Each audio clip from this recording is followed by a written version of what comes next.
Describe in single words only the good things that come into your mind. About your mother? My mother? Yeah. Let me tell you about my mother.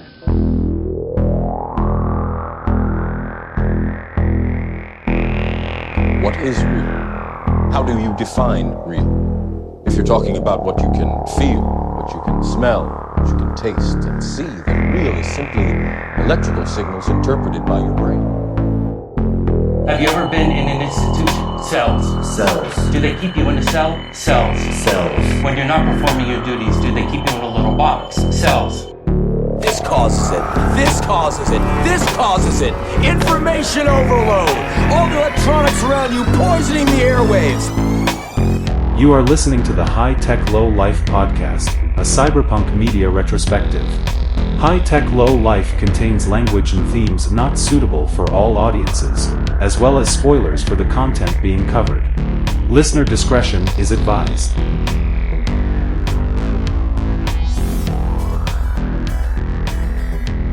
Welcome back, everybody, to the High Tech Low Life podcast with your hosts, Eric and Josh. I'm Eric. I'm Josh. I'm very excited this week because we get the honor of painting another Astronomica cast member onto the side of our fuselage because we are lucky to be joined by a guest, and that guest is Kristen from the Astronomica podcast. Hey there, folks. That's Yes. my applause. We gotta catch them all. We got to catch them all. Let's see. You guys have had Colin and definitely Jeff. We have you not had Colin Stan? yet. We have not You had haven't Colin, had no. Colin. No. You've We've had had Stan twice. Stan yeah. twice, yeah. You need to get Colin. Yeah, it was Colin's a ghost on the internet, though. It's doesn't true. help. It's true. It's probably because he's an undercover CIA agent and he's actually like deep undercover and is going to be the one who ends up turning us all in. Wait, Yeah. is this related to sneakers from last week? That sounds sneakery. That's something I should mention, actually. We are doing The Hunger Games, A Ballad of Songbirds and Snakes. Did I get it? Wrecked. You Yes. did. It is such a title. It's going to be a nightmare to put it as the episode title. It's going to take up the whole Spotify page. Yeah. It's long. It's too long of a title. That's my first critique. I love this movie. It's too long of a title. I just want to... So the full thing will be the High Tech Low Life podcast, a cyberpunk media retrospective presents The Hunger Games, A Ballad of Songbirds and Snakes. That's a good one. Okay, you know what? You already have a colon in you all's title, so I retract my statement. You don't get to make fun of this. You don't get to say anything about this one. It's shorter than your title. It's fair. We learned early on the more words in your titles, the better the SEO. You just shorten it when you're talking about it in public. Wait, for real? Yeah. I should know this. I do do all of that side of things for Astronomica. That's why that's why we're still small. I mean, our original was medium small. like you're not small. You But- have a thriving I know. Yeah. I've seen the numbers. Our original was Creek of the Week, and I'm like, nobody's going to know what that is. So I put in Creek of the Week, a Dawson's Creek podcast. And then every time someone searched for Dawson's Creek podcasts, it's popping up. Nice. I'm gonna have to sell the guys then on Astronomica Let's see. We gotta really optimize like a podcast, Astronomica podcast, leftist space commies. I think you're on. You're on the right track with the leftist thing because Yeah. I just saw in the past 2 weeks since I don't remember. Somebody was talking about how the left needs a Joe Rogan, whatever. Yes. Since I saw an infographic of it of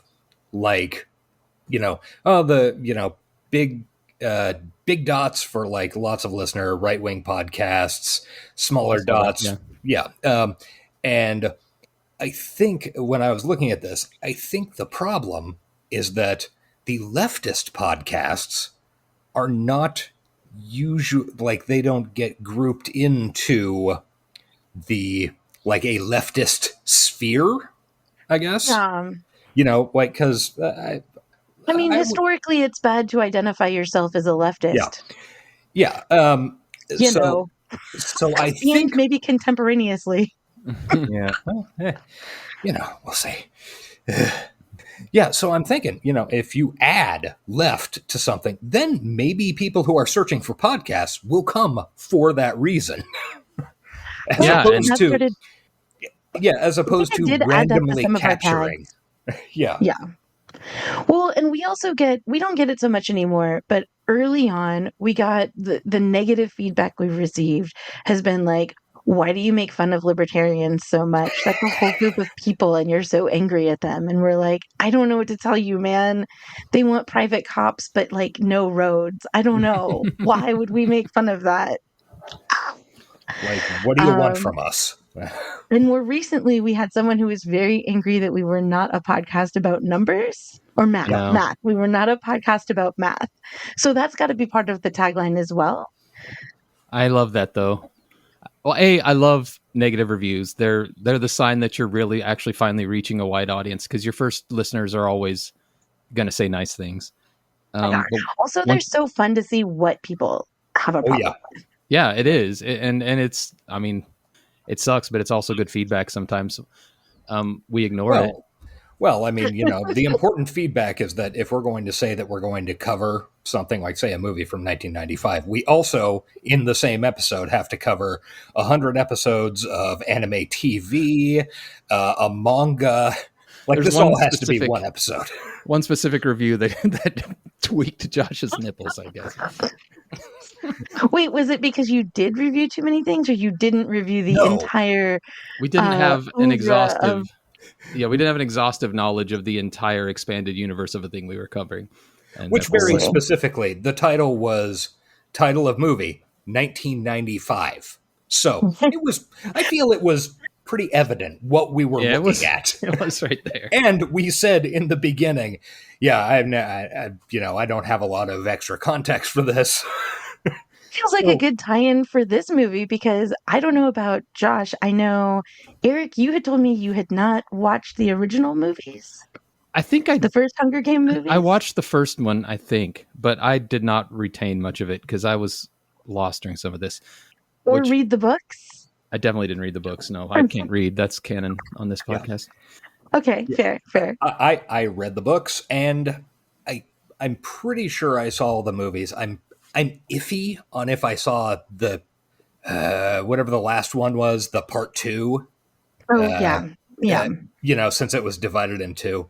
I think maybe I saw it, but I'm not 100% certain, and my brain has gotten so fuzzy over the years. It's, I could sit down and watch it and go, oh yeah, I remember every second of this. Or I could sit down and watch it and go, is that Jennifer Lawrence? Huh. I did recognize a few call outs though when they were talking about the Mockingjay. I'm like, hey, that's one of the books. It is, yes. Well, I'm sort of, I guess, on that spectrum then. I've read the original trilogy. I have watched and own all of the movies, watched them many times. I think at least a couple of them I saw multiple times in theater.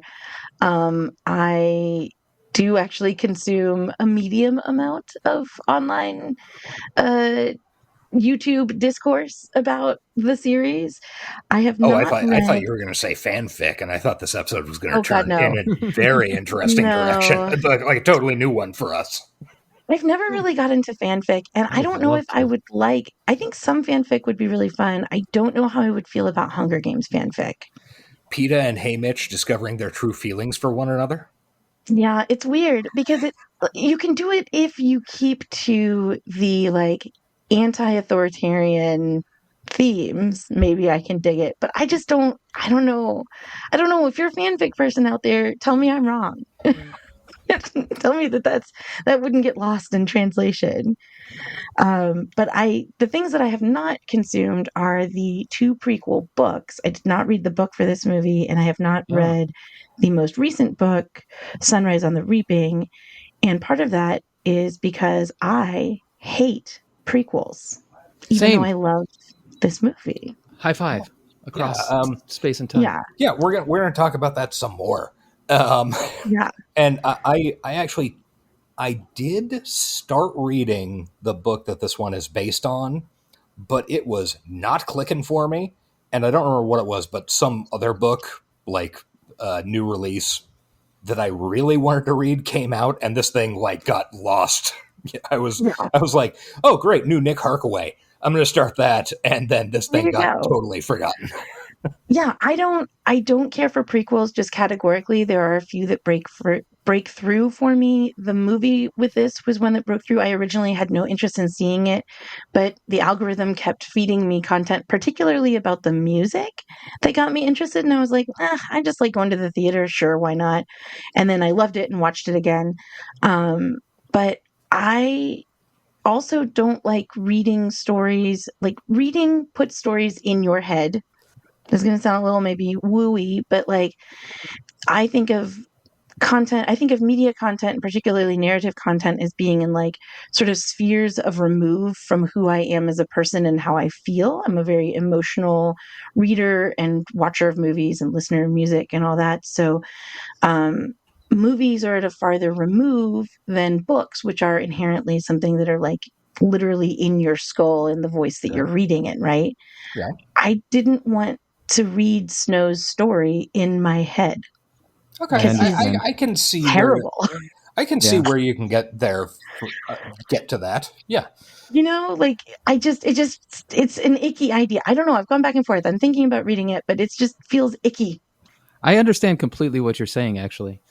It changes the original story in a way that you might not necessarily want it to change, because now you've got this other perspective that you didn't have before. Yeah. I think, and this is going to be my hot take, and after I say this, let's talk about some recommendos and dystopia and stuff, and then give the audience 30 minutes we can to skip dystopia. dwell in it. I mean, I feel like I'm going to preview for the audience. You're going to get a lot of dystopia mixed in with this discussion based on the notes that I have. So I promise you won't miss the dystopian corner. Also, I read the news and there's nothing really that good. Elon Musk rolling in the White House is about it. Yeah, he's pretending to leave, but probably not really. Yeah, and he's fucking Stephen Miller's wife. I don't know. Yeah, there's that weird triangle. I'm exhausted. I mean, that's assuming his dick works, which I don't think anyone assumes. There's rumors. Yeah, there's rumors. There's toys. Toys work. Yeah, there's ways. Yeah. He probably just pays an intern to do it while he watches. Yeah, that's probably true, actually. Very, very possible. Anything, Josh? Sorry, I regret this. Anyway, Josh, what were you saying? Yeah, my hot take about this movie is that in many, many ways it does not work.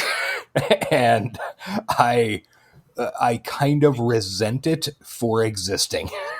Wow. We have two very disparate takes, and I'm firmly the radical centrist on this.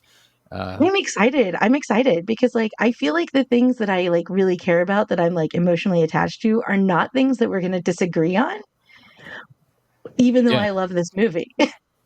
Yeah, that's entirely possible. I mean, I've got takes, and like, I don't know, my first watch of this movie, 2 years ago, a year ago, whenever. Yeah, I think about 2 years ago was when it came out. Yeah. I remember watching it and going like, kind of half watching it as I'm doing other shit, and going like, yeah, that was okay, whatever. I mean, I don't think it worked that well, but like, yeah, whatever. And this time, especially when I did my second watch for notes, boy, I started to resent a lot of things about it. Kind of like that. I kind of think that's exciting. Yeah. I'm curious to get into it. Before we do, let's establish where our tastes lie by recommending things we've watched recently to other people. I feel like that was a best segue I could pull out there. That's a good one. I like it. Do either of you have anything you've been watching that you specifically want to talk about? I've been racking my brain and I don't actually. I don't think I watched anything this week. I'm like catching up on Hacks right now. The HBO story of a couple of comedians, an older lady and a younger gal. Hannah Einbinder? Yes. Who is Lorraine Newman's daughter? Oh, really? Really enjoy it. I watched, I think, the first season a while ago, and then I just like I love binging things, so if I come back and it's been 2 seasons, that's great for me. Speaking of binging, I have binged something this week, and it's been Astronomica. I've caught up Aw. on a lot of it over the last couple weeks, and I wanted to say while I had you on, you have a very bingeable show, and in fact, I think that's my preferred way to take it, because when it's 1 week at a time, I'm left feeling like I want more. But when I can like slam back 5 or 6 in a row, it's very satisfying, and I wanted to commend you because I'm sure the editing has a lot to do with that. Thank you. Also, we are very difficult to get focused because all of us have shiny syndrome, in whatever capacity that is. So yeah, I think when I sit down and listen to a single episode as I'm editing, I'm like, we didn't do shit this week. We did. It just feels like it. No, there are clearly some episodes where you guys didn't do shit. But those are fun. Great. Those are yeah, fun they're episodes. wonderful. Yeah. It's a couple of idiots trying to come up with a plan to break into a hospital, and we're actually going to do the break-in next week. Don't worry about it. And I've recently gotten through the part where you were struggling with sound issues, and I could feel your frustration through the recording, especially when you're listening to them all like back to back to back. And so I felt the pain, but it wasn't that bad. You did a good job dealing with it. Well, thank you. I guess the only other pieces of media that I'm like super hooked on right now, that I'm just like, oh my God, I will talk about this anytime, anywhere, with anyone. They're not new. It's Sinners and Andor. Oh yeah, okay. Those are the two best of the year, I think. Sinners is still like the fucking best movie out, like all year. It's the best movie I've seen in ages. Oh my God. Yeah, I agree. Sinners and Andor have affected me in a way that I haven't been affected by media in a long time. Yeah, it's like the terrifying thing about Andor is it made me go, fuck, am I back in on Star Wars? I know, dude. God damn it. No, but you finish Andor, and if you're like me, you have the need to then you have to watch Rogue One, right? You finish Andor, you gotta watch. If you finish Rogue One, you have to watch A New Hope. You kind of have to, yeah. And if you watch A New Hope, I mean, you gotta watch Empire, and then once you finished Empire, you're only one movie away. So why not watch Return of the Jedi? Then you get teddy bears, and that's great with the creepy faces, and the teeth. And great, Yabba. Fantastic. Yabba. I want to touch him. What the texture he must have. Okay, I have a recommendation. It is fresh. Okay. Just came out on Friday on the combination fucking Pizza Hut and Taco Bell, Max, HBO, what the fuck ever. It's a movie called Mountainhead. That was being mentioned in the Discord earlier. Yeah, written and directed by Jesse Armstrong, a British writer who worked on Thick of It, and then went on to create Succession. And it is about 4 of the handful of richest tech bros in the world, who are all idiots, who go on a weekend retreat, and it is very dystopian, and it's really, really good. I thought it was really good in the end. I wanted to strangle every one of the characters within 5 seconds of them appearing on screen and speaking a word, because it's all directly, dreadfully accurate. Is it difficult to watch because of that? That makes it sound like it's going to be difficult to get through. It was not. I think maybe I'm making it sound harder to watch than it is. It's very much one of these things like, yeah, this is very accurate in how these assholes talk and think, but in the way it's presented, it works. Okay. Like, it stars Steve Carell, Rami Youssef, some guy who I didn't recognize off the top of my head, but should have been played by Nicholas Hoult.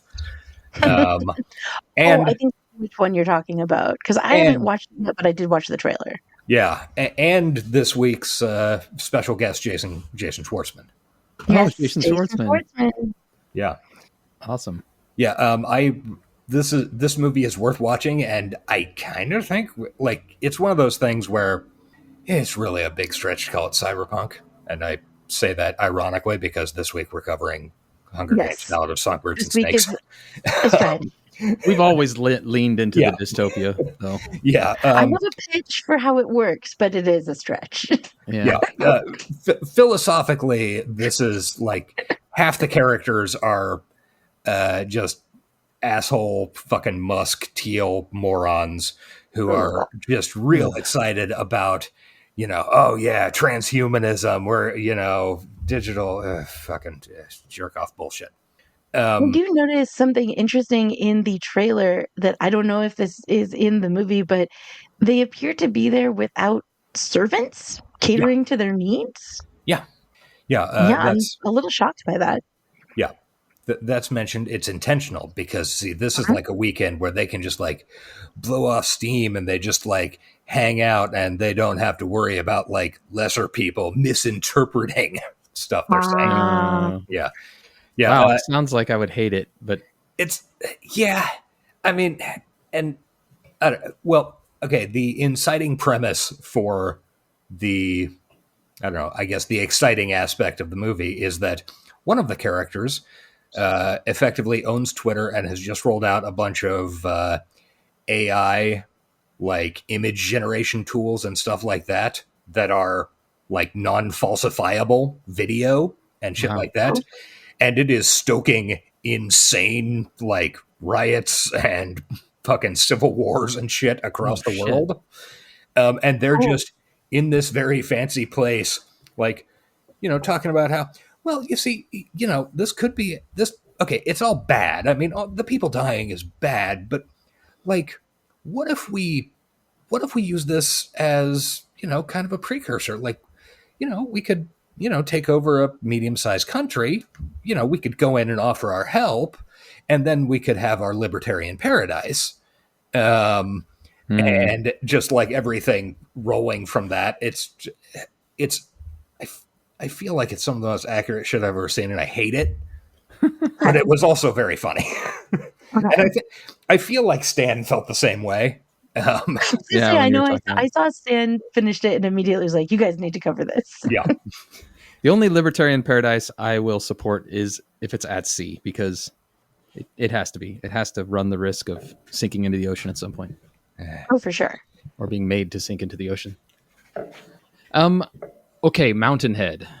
Yes, and it is a play on Ayn Rand's Fountainhead. Figured that, yeah. What's that on? Streaming on? HBO? HBO Max, whatever the fuck they're calling, HBO Max Headroom? I think they went back to HBO Max. Yeah, they're going to go back to just HBO. I don't know, man. I would like to talk about that at some point, because their marketing campaign for it has been like, look how dumb we are. We're going back to our old name, and it's baffling to me. Yeah, you did exactly the thing that I said was psychotic the first time it happened. Oh, shit. Are they just running a new Coke on us? They are. They kind of are, yeah. They did. Oh, my God. They new Coked us. Fuck. They did. Oh, God damn it. Too bad they have a lot of good shows. Yeah. All right, let's get out of this section and talk about the movie. And Kristen, you said you had a pitch for how this is cyberpunk, which is exciting to me because I love shoehorning the movies we cover into the genre we're supposed to be covering. It's one of my favorite pastimes. So I did go and specifically look up just to be sure some like Wikipedia definitions of cyberpunk, and I think it hits like 2 of the 3 big bullet points that I keep seeing like repeated. Mm-hmm. So I feel like that works. But anyway, the main thing that I was going from when I suggested this as a cyberpunk, or at least cyberpunk adjacent movie, is that cyberpunk is, at least to me, and again, what I saw like repeated was like technology, like the kind of horror of technology being used against people. And I would argue that the Hunger Games is fundamentally concerned in a lot of ways, and especially this particular installment is concerned with the use of technology against people in an authoritarian way. So it is not just used to harm, it is used specifically to control. And it is a lot softer version of technology than we are used to seeing in the cyberpunk genre, right? We're used to seeing your computer focused technologies. Right. And we're also used to seeing a lot of corporatism. And one thing that is like notably absent in the Hunger Games is that we don't see corporations as a driving force in the part of the world building that we are privy to as like outsiders looking in on these characters, right? But the kinds of media that we see in the Hunger Games, in this particular installment especially, is focused on information technology, in terms of state surveillance, and also the use of media and the use of media to construct a socially like accepted view of the world, a concept of like what is true and what is not true. Those are very fundamental aspects of the original trilogy, and I think those are elements of what we see building here in Ballad of Songbirds and Snakes as a prequel. And then also biotechnology, because one of the main things that we see the capital is able to use against the districts is their, frankly, like science fiction level ability to make like animals weapons. That's true. Also, to add to your point, there are drones. There are drones. They are very good drones. They're There are very no good problems with drones. these drones. That work very well.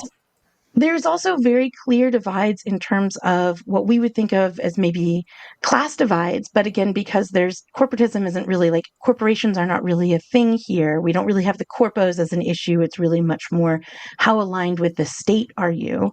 But there is a very clear delineation between who is where on this class hierarchy. Yeah, And where you are in the class hierarchy is vital to the story and is driving to the narrative. yeah. I think that's really accurate. I think. Oh yeah. One thing I will say. One of the reasons that I read these books years ago, like before, I think it was shortly after the first one came out. The author has the exact same name as my aunt. Well, that's cool. She is not my aunt, but Shame. I was like, damn, are we going to find out something really neat about you?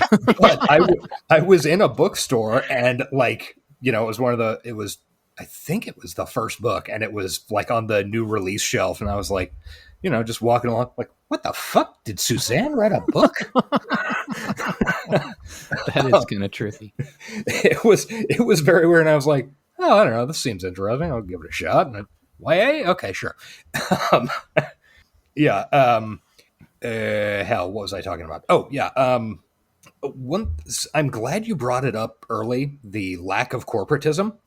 Yes. Because one of the things that I found kind of odd watching this movie is that we definitely have, like, there's clearly a rich-poor divide even within just the capital. Like, we know some people are rich and some people are poor. But to my memory, which I haven't seen I haven't seen one of the regular, like, core movies in, I don't know, 7 years, whenever the last one came out. And I haven't read the book since substantially before that. I don't, like, in my memory, thinking back on it, I was just thinking, how does this economy work?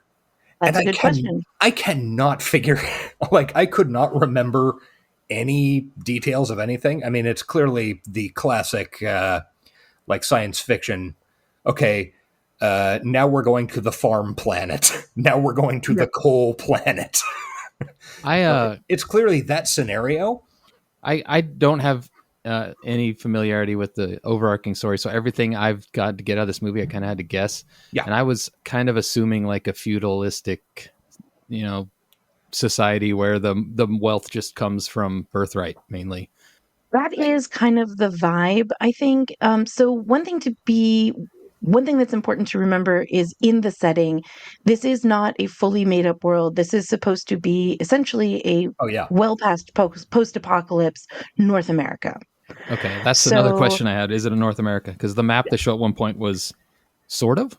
North America. Yeah. Yeah, it's North America. It's supposed to be North America at least several hundred years from now after a climate catastrophe. So when you see the map, Okay. the idea was the map was supposed to be constructed, and it was clearly done very quickly, I think. And Yeah. you're not supposed to like really dwell in it, right? But it's like take the borders and raise the oceans, right?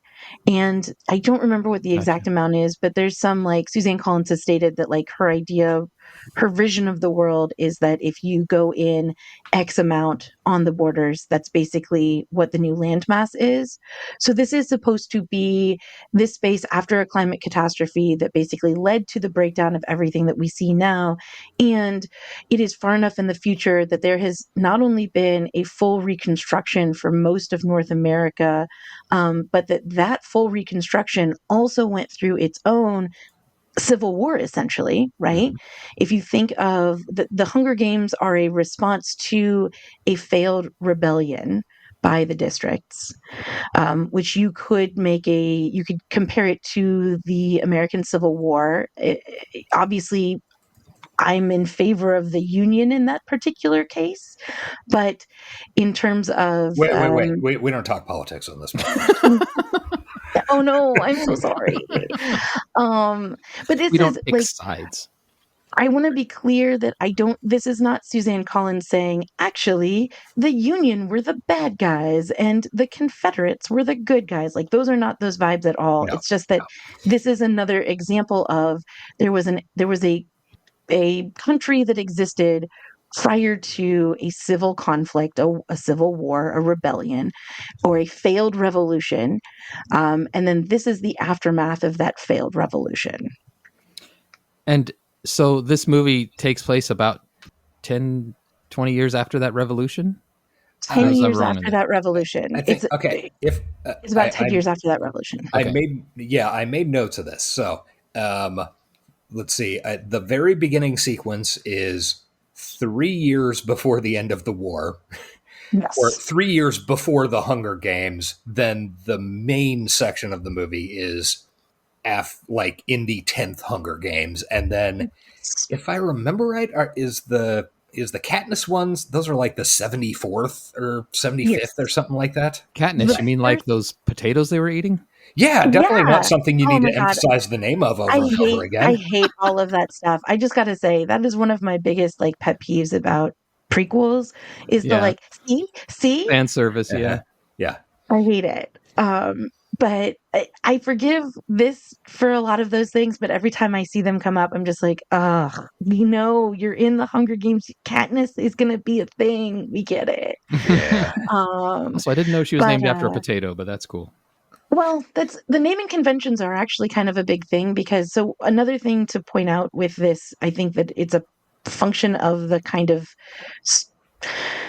the genre that it's in. So it's not just dystopian, it also comes from a young adult dystopian series of books, right? And so the themes are going to be very obvious, generally speaking, right?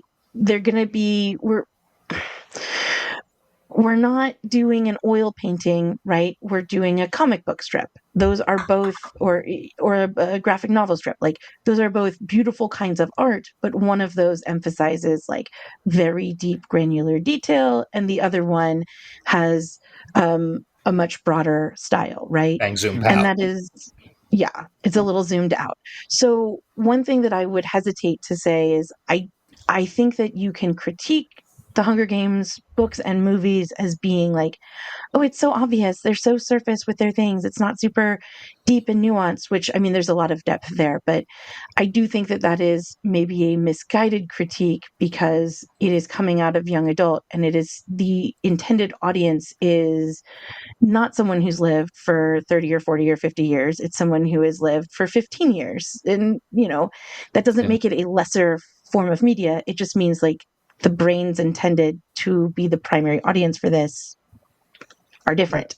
Yeah, and I had no problem accepting that because I knew that going in that this is a book written for young people, and I can put that, you know, into my brain when I'm critiquing something.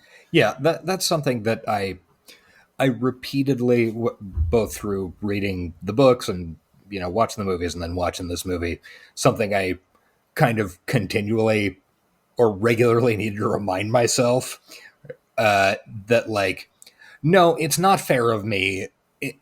It's not fair of me to critique the books like, yeah, the country's Panem. Yeah, okay, bread, and we're doing circuses. Yeah. Mm-hmm. Wow, I hadn't even put that together. Yeah, sure. And see, well, like, oh yeah, everybody in the capital has Latin names. Yeah, okay. Yep. Like, and it's I have to remind myself, like, it is not fair of me. Like, she is doing this stuff on purpose, and it is obvious, but it is not that, like, it's not that way to the intended audience. Yeah. Yeah, and like the names for all of the people from the different districts, right, and the different places are evocative of the place they come from, which sounds like such an obvious thing. All of our names are to an extent that thing, but like you've got the people coming from the district that focuses on like fishing. Their names are Mizzen and Coral. Yeah. You know, the people coming from the trees, like one dude's name is literally Treach, coming from like the forested areas. Oh, I assume that's because he was. I assume that's because he was named after the Naughty by Nature rapper. Well, yeah. Who was also on the HBO series jump. Oz.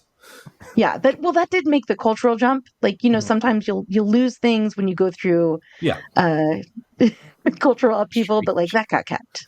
Yeah. Oh God, that's a reference for nobody. Josh, thank you. No problem. We should probably, since this is a 2-hour and 40-minute movie, we need to get into our recap. And we're going to have to burn through some parts because I'm sure Kristen's going to have a lot to say about certain parts. So, well, that was going to be my question. Do you prefer? I do listen to the show, but like for some reason in my head, I'm like, do you want to go through it and then talk about the ideas, or do you want to talk about the ideas as we hit the things that happened? That's generally the second. Yeah, we have to do the second, or we'll forget important stuff and very important, stupid, dumbass jokes. Look, that joke was perfect. Everyone agrees. The audience is here for it. Audience, tell us. Sign on to the Discord. Tell us if you agree. Yeah, my main question coming into recording this episode was, after I watched the movie, I thought, okay, does Kristen actually want to talk about this movie, or does she just want to talk about the Hunger Games as a whole? I actually do. I think you can't. It's a prequel, so I think you can't just talk about this movie, but this is the focus. Like, I chose this one in particular for a reason. I wasn't sure if that was just because it's the standalone and there is no human way that a regular person would say, hey guys, watch these. I don't know how long the Hunger Games movies get kind of long. Watch this 14 hours of. Yeah, but we could have just watched the first one, which, from my really limited memory, is about as cyberpunk / dystopian as this one. Yeah, but I watched it when it was new. I honestly barely remember it. Yeah. But yeah, I think we should hustle through some of the more. I mean, the movie's it takes its time with some of the setting stuff way out. Well, because it's very pretty. Like they've built a world that's very enticing to look at, and so they show it on screen a lot. Yeah. So we don't need. Obviously, we can hustle through some of the less important stuff. Okay, so the movie begins. The Dark Days, 3 years before the annual Hunger Games. On-screen title. Great. We see some kids in some fucking rubble in a city. They see somebody doing a cannibalism. That's what that was. Gross. Yeah. The boys... Dude was eating... Yeah. I hadn't turned my... It was very dark, and I hadn't turned my lights down yet, so I was having trouble making stuff out. That section was real dark. It is the Dark Days, as it says. I was going to say, they tell you it's the Dark Days. It's true. It's my bad. It's not theirs. Yeah. Let's see. Then they go back to an apartment, and we find out that the boy's father is dead. He was apparently a rebel and got trapped in the forest, and then he gets handed a fucking compass, which he was not a rebel. He was fighting rebels. Yeah, but that's what they say. Well, no, they say he was killed by a rebel in the Forest in 12. I swear to God, maybe, I wonder if the subtitles on my copy were wrong. Dude, I think that they has were. become a bigger and bigger problem in the world. Like subtitles are getting worse and worse every freaking day. Because I feel like. and I was confused by it as well because that didn't make sense. I assumed when I saw that in my copy, I assumed that meant, oh, he was trying to run a coup and he was trying to do a coup and they killed him and now they're just claiming he was a rebel. Yeah. Okay. No, I think the subtitles were just wonky. It's Okay. his father was a really, really well-known like general Mm-hmm. and was one of the architects of the Hunger Games, Yeah. which gets like revealed later on how he's associated with them. But no, he was like fully state power backed. But this is one of those like one of the things that this story hammers home is that Snow has a really big problem with District 12 even before we get to Oh, Katniss coming from District 12. I didn't even remember him. I didn't even remember that his father was killed in District 12. Yeah. Also, I'd like to point out that I had no idea Snow was a bad guy in the main movies, so I was kind of surprised by the ending of this. Oh, then I'm weird. fascinated by your experience of this because that makes this a very different story. Yeah, it was unexpected and abrupt. I don't know. I don't know if I felt like by the time I got there, I was like, oh shit, this guy's probably like one of the main bad dudes of the main movies, and I've missed that this whole time. Yeah. But yeah, Oh, that's really cool. Pretty deep in. That's interesting. Okay, so anyway, he gets handed a compass, which is clearly going to be symbolic, given to him by his grandmam, who's played by Fionnuala Flanagan, who is a wonderful actress. She is desperately underused in this, and you're like, wow, this compass is going to be super important, and then you wait another 2 hours and 15 minutes before it's ever seen again. 2 hours and 30 minutes. I think he looks at it like one other time. Yeah. It's one of those things where you go, oh, clearly they're hanging a hat on this. Oh, this compass, this will guide him. This is a very symbolic gift. Say goodbye to it for 2.5 hours. Yeah, the hat they're putting on it is, I promise you, it's tiny. It's like a tiny little beret. Like it's a nothing hat. It's a little scarf. Yeah, I assume that comes up a bunch in the book somehow.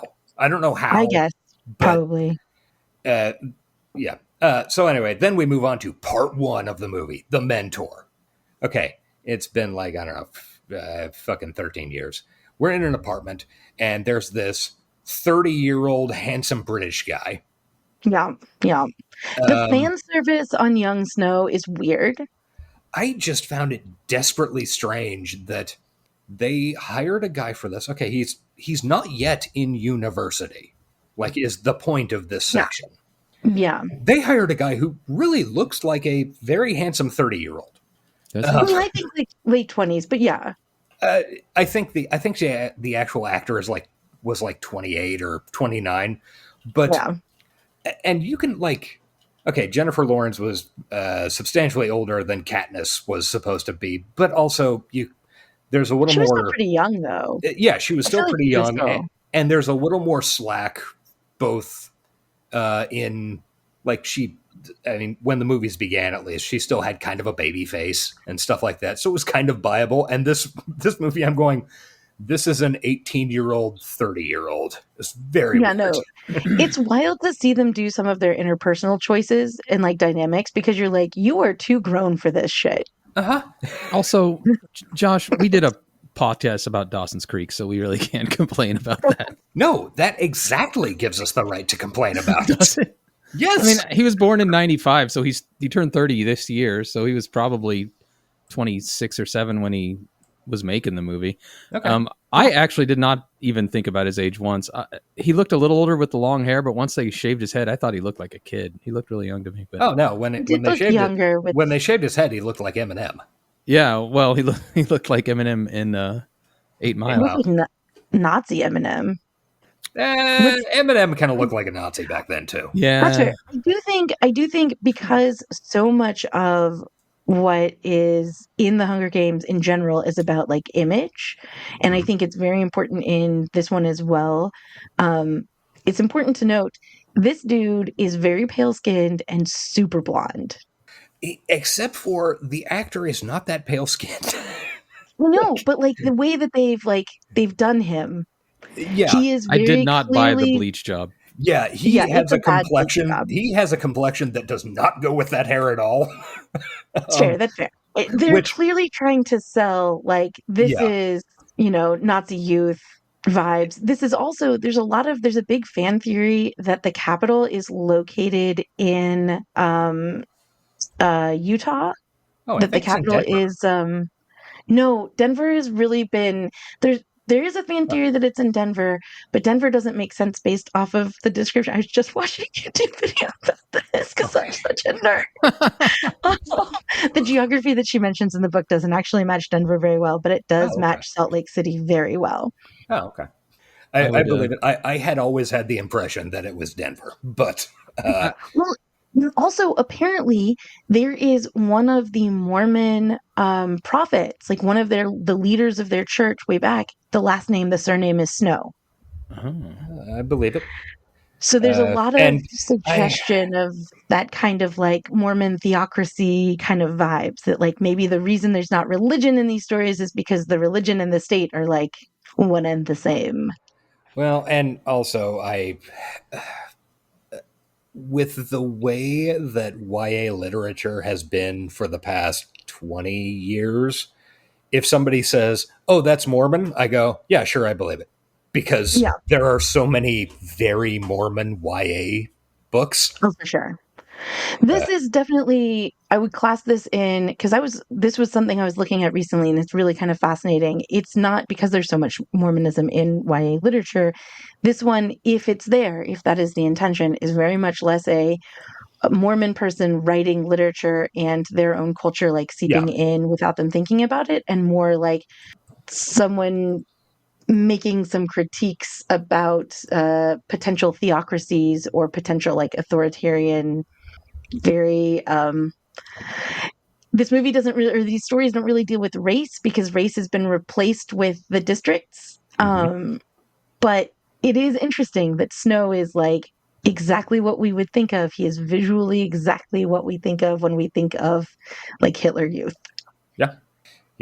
I think also on the topic of that, I think Hollywood needs to hire more actual blonde people, because it's the same problem I had with the Game of Thrones spinoff. Yeah, I don't buy any of these people as blondes. And look, they increased their wig budget in the second season by at least 300%, and they still look sketchy 75% of the time. I think actually what should happen is anytime you read in a book that someone has white blonde hair, if you're adapting that to movies, TV, whatever, you just ignore that. Yeah. Just because it never looks right. This actually leads me to a semi-current event. Just because we have to date this podcast, we have to mark it at a certain point in time. One of the actresses in this movie is Hunter Schafer, who has been recently picked to play Zelda in like a Legend of Zelda adaptation. Oh, okay. Which of course beautiful is getting casting. It's perfect casting. It's getting a lot of the chuds really upset because they're going to do what they're going to do. But if you look at a picture of Hunter Schafer side by side with like a picture of Zelda, like the video game. She looks exactly like a past 20 years Zelda image from a video game. Why wouldn't? Yeah. Like perfect. Like just yeah. Superimpose one over the other. She's the only one in the movie I bought as an actual blonde. So true. Agreed. I don't think I have seen her in anything else. I hadn't either, other not than that like I recall. And media. I think she and Viola Davis are my favorite parts of this movie. They're so good. Hunter Schafer is desperately underused. It's wild because the cast for this is really great, I think. But the people are like, I don't know, different people are not used enough and some people are a little overused. I don't know. I think the guy who plays Snow is fine, but I also, like, one of my big critiques from the movie, it's weird because we've gotten into like, here's Snow, he exists, and not beyond that, but like I do think the fan service and the like, isn't he cute, is a little bit too much for this. I mean, he's I don't shirtless like in the it. first scene. Yeah. And later they hose him down when he's in the army, and it's like, Oh, the delousing. It's yeah. delicious. Yeah, it's the actor that plays Snow, Tom Blythe. I think I have Yeah. seen him in like one or two other things, like an episode of, a TV show. Oh, in one of your favorite movies, Kristen, he played Feral Child in the Russell Crowe Robin Hood movie. Oh shit! He was one of the. Okay, wow, wild. That Yeah, is one of my favorite Feral movies. It's not even an ironic statement. It's just true. But yeah, so we meet Snow, and then we also meet his family in the present day, right? So we Yeah. see Grandmam again. Mhm. She is singing the national anthem. Yeah. We Yeah, get she some was. like intense nationalism vibes like from the jump, right? Yeah. And then we also meet his cousin Tigress, that is played by Hunter Schafer, and she has gone to a bunch of trouble to make a special shirt for him for the event that we're about to see.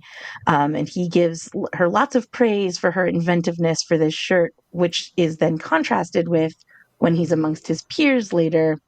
They say something a little not nice about the shirt, and he's like, "Oh yeah, it sucks." Yeah. I got a question. Narratively, why is she his cousin instead of his sister? It seems like they're brother and sister, but that she's So cousin for they're no real reason. narratively, so they are where we are seeing the capital even right now, right, is very much in a stage of rebuilding. So yes, this is 10 years after the end of the war, but that means that this is like families were destroyed. And one thing to keep in mind is that this is not a case of there was a rebellion and it was very quickly put down. It was very costly and the capital was almost overrun. That's kind of the dark days scene at the beginning when we see the cannibalism, right? So their family, which was huge and was important, has been reduced to these three people: grandmother and two of the grandchildren of her grandchildren. Everybody else is like dead from the war or from poverty after the war, that kind of thing. That makes a lot of sense. And I think on my first watch this week, I kept mentally referring to Hunter Schafer as his sister until right at the very end of the movie, and they say something about your cousin or like you're the best cousin ever or something, and I was like, oh yeah, I missed that totally. And it is like, in terms of narrative, it is completely unimportant. No, it doesn't change anything. But yeah, I was curious. I think Kristen is right on with that. Because, it's probably detailed out in the book much better. That's probably the idea is part of the purpose of this story is to show, like in the original trilogy, you see the capital as this shiny, like hyper tech community or like city, right? Yeah, just like Salt Lake City. Yeah, just like Salt Lake City. They Exactly. got a huge fucking Jesus. Exactly. They are the Jetsons to the districts, and particularly Districts 12's Flintstones, right? But here we are seeing they have not yet become that thing. Like every time you see background of the city, and the capital there's construction. Yeah. I did notice that. Yeah. And I think that's really cool. And so we're seeing like Snow, a lot of this it's a villain origin story, right? Fundamentally, it's a villain origin story. Yeah. Why does Snow think about the world the way he thinks about the world? Because he comes from a position where his family was destroyed to this extent. So I think that's really the only like important detail, that she's his cousin and not his sister. But like, So, and I think, okay, if I remember right, I believe she is in the cousin Tigress is in the Hunger Games movies.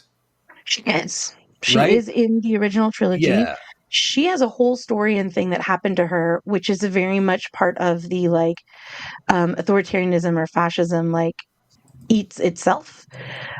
One of the themes that the books have that the movies didn't but I do think is actually shown in this movie, is that the apparatus of the state does not care about individuals. The apparatus of the state cares about maintaining the apparatus of the state. And so it will use and use up any individual in that goal. Tigress's story is one of those. Gotcha.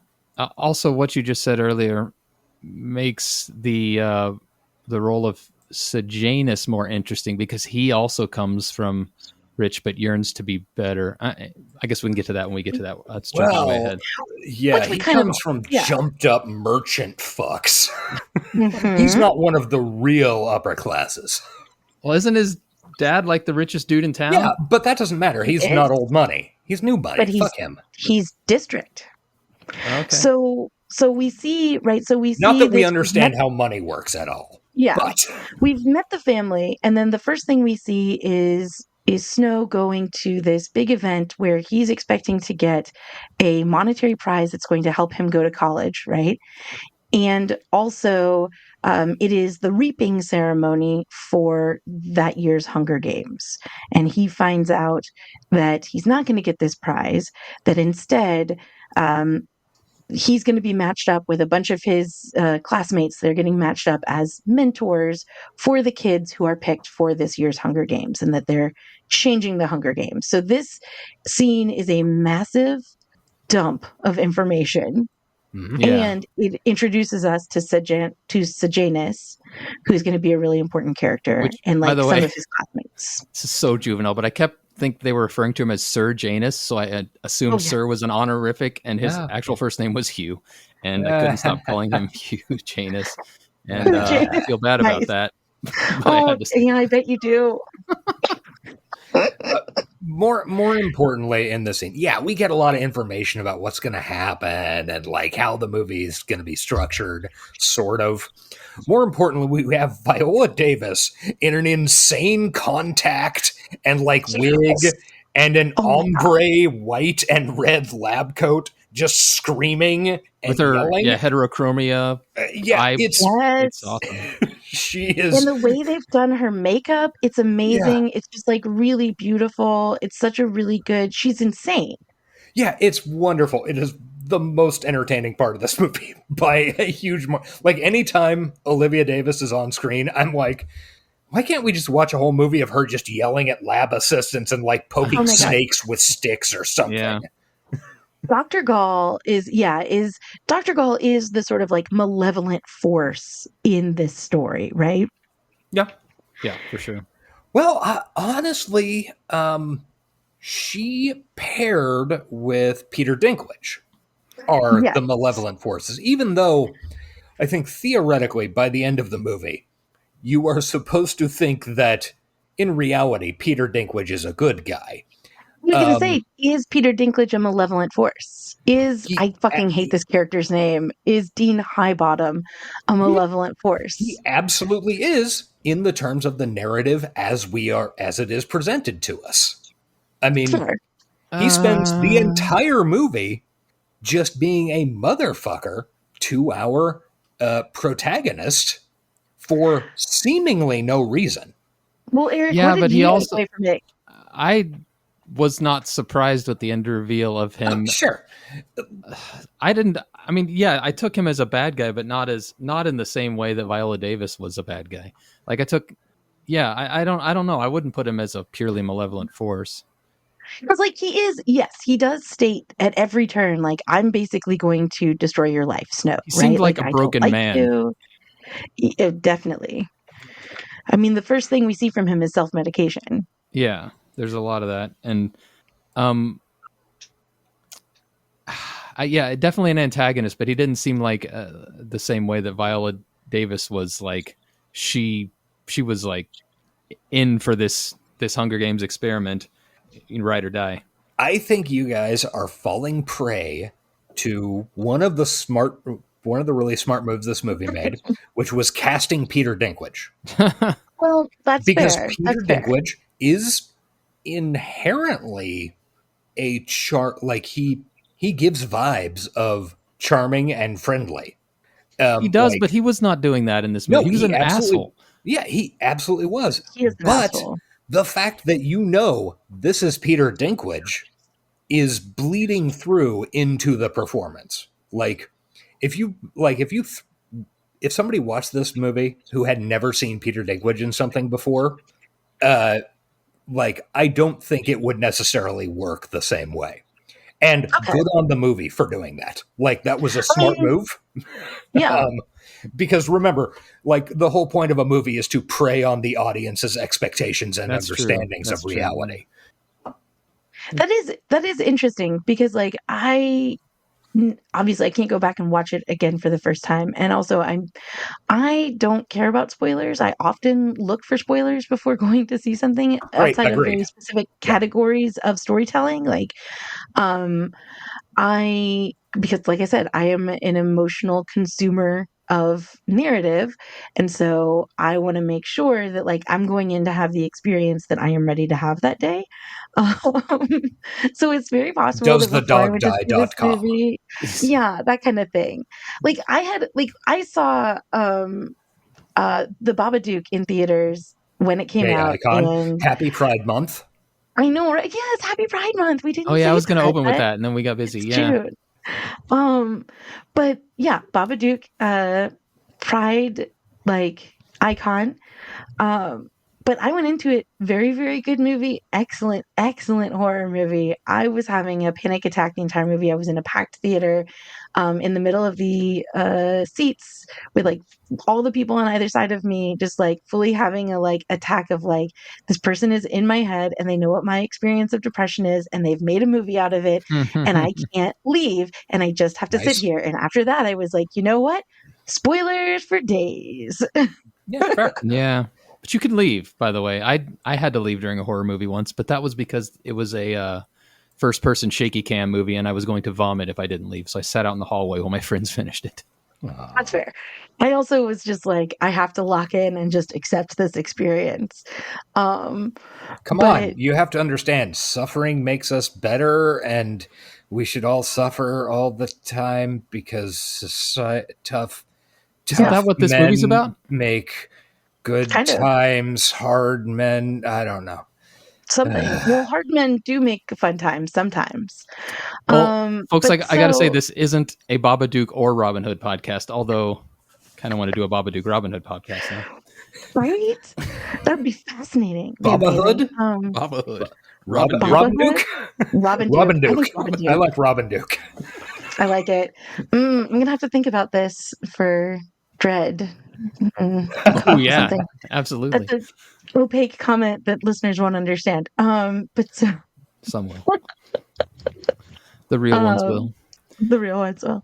But yeah, I think I can't tell you if I went and saw this movie sight unseen or if I read through a summary beforehand. I will say, I think, Josh, I think you're maybe onto something with casting Peter Dinklage in this role does cue you to expect a certain thing out of this character.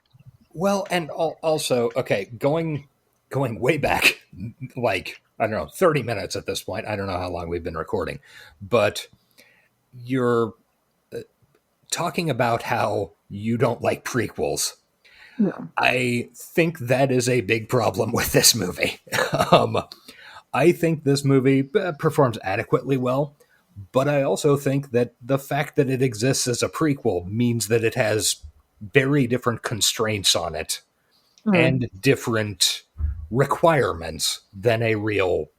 Okay, I don't mean that. Than a non-prequel movie. Yeah. Yeah. And I think it... I think as a movie, there are a lot of things in this that do not fucking work. But the fact that it's a prequel, which is bolted on to, I don't know, another 4 Hunger Games movies and, 3 books and whatever, really papers over a bunch of the cracks because you can go, oh, yeah, well, in the second movie, Snow said this and that. And I also really don't like prequels. And... That is where I think it's the weakest, is that it has to do that service as a prequel. And I think, I don't know, it's... Okay, going back months and months ago to when we watched what was the Ben Affleck movie, directed by John Woo. I know. I can't remember. Paycheck. Paycheck. That's it. Paycheck. Oh God, Paycheck. Like, okay, I see to a certain extent what that does not fit with our remit at all. I'm not going to be happy about talking about Mel Gibson as a person, but God, I love those fucking Stark novels, and it makes me want to watch it. All right, that's pencil that in at some point. okay. So, the fact, going back to that, is you don't have to make the movie. Like, I understand Suzanne Collins decided, okay, The Hunger Games was a huge success. Now I'm going to write a novel humanizing the absolute monster. And to some extent, the system of that was the terror of those first 4 movies / 3 books. You don't have to make it. Like, you don't have to. You don't. Okay, so that's something that I actually think is really interesting, because that is the reason that I didn't read the book, is that I have very little interest in humanizing that kind of bad guy, right? I think that the trend of let's humanize the antagonist or the villain is actually really interesting, and sometimes can be done really well, either from a pure entertainment standpoint or from a like, let's think about human psychology and why do humans do the things that they do? Why do they do them to themselves? And why do they do them to other people? But I actually disagree that this story is intended to humanize rather than do a deep dive on how you get from point A to point B. And I don't think those are the same goals fundamentally, because I don't know that we are supposed to come out of this story thinking more positively about Snow than we did when we went in. I'm not saying that we might not think that. Can I'm I saying offer? I don't know that that's the goal. From my point of view of the story, I agree that I don't think it was the goal, but I think that's what it did. Because I was kind of on this dude's side pretty much up until the end. Like, I was kind of, I didn't know he was going to have a heel turn. And when it did heel turn, I didn't think it was earned. He just kind of went bad for no reason at the end. And, so maybe it wasn't their intention, but it might have been accidentally what they did. See, and that's why things like doing the fan service, like bare-chested shots of this like very pretty actor, that's where I think that some choices in the storytelling go wrong. And I don't see those as like indications of we're supposed to think of him more humanly. I see those as indications of this is fan service. Yeah. Because they don't really like need to be there. They're not narrative for any reason, right? We don't learn something about him when we see those things. We just learn that the actor is pretty. The first one showed that he was pretty skinny, and I actually bought that this family was starving because you could see all their collarbones and stuff. But yeah, the second one, the delousing, maybe was. That was a little that was just for sexiness. Toes. I mean, come just on. like, look, that's just to get you a little wet. What are you doing? Right? Come on, man. And the reaction to the movie, there were a lot of the girlies were like, Snow's kind of hot, actually. Which, I mean, come on, man. He's played by Donald Sutherland. Oh my God. Yeah, he's played by Donald Sutherland in the original movies. Like, Donald Sutherland is the original Hawkeye in the MASH movie. Like, he could get it when he was young. He was just old when you saw him there, so you didn't know. Yeah, but actually, I think I remember when I saw the first Hunger Games movie, I remember thinking, oh shit, Donald Sutherland's going to die like pretty soon, it feels like. Yeah. He was old. That was the first time I had really noticed, like, oh man, Donald Sutherland is getting way fucking old. Yes, I do love him in those movies, though. He is this perfect encapsulation. He's an absolute piece of shit. It's pretty good. Like, critique of their fan service. One thing that showing this is like an attractive young person does is that there is a lot of questioning of like, again, the visual versus the reality, right? The smoothed out, attractive surface compared to the underlying rot. And that is something that Snow as a character has always Yeah. represented. And that here we see Yeah, him is there's a not yet reason. rotten. Yeah, there's a reason in the books, and it's referenced in the movies, Eric, that Snow is like every time somebody meets him, it's his breath is absolutely terrible and just toxic, and he's constantly like coughing up a little bit of blood here and there. Like it's one of those. It's a thing I have to step away from in terms of YA. Like, yeah, okay, I get the metaphor. All right, you don't have to nail it every sentence. I get it. He's a bad guy, but again, YA. He's I'll let it. bad guy who looks nice on the surface and is rotten at the core, inside. right? Yeah. And I think that this is very much a story of like when we meet Snow, he is not yet rotten, but he's sort of like flirting with rottenness. And then by the end of the story, he has fully accepted, like, this is who I am. In the interest of time, I don't know if we're going to be able to do, if we're going to spend this much, which I'm totally fine spending this much on stuff, but I don't think we can do the scene by scene. The second character. I know we need to hit maybe the high points, Josh, and then we can talk in broader strokes in our discussion, because I'm liking the discussion. Yeah, we can. I've got some ideas on how we can just kind of zip through the rest. The movie is so long. It is so long. So I will say to me, I like wrote down a couple scenes that I think are like really important scenes. And because this is a prequel and because it's sort of like, it's basically getting you to all of these little, we got to get to this end of the story that we know it's coming to. To me, the reason I love this movie is not because of the overarching narrative. It's because of these like standout scenes that I think say something about what Suzanne Collins is kind of saying about our world. Mm-hmm.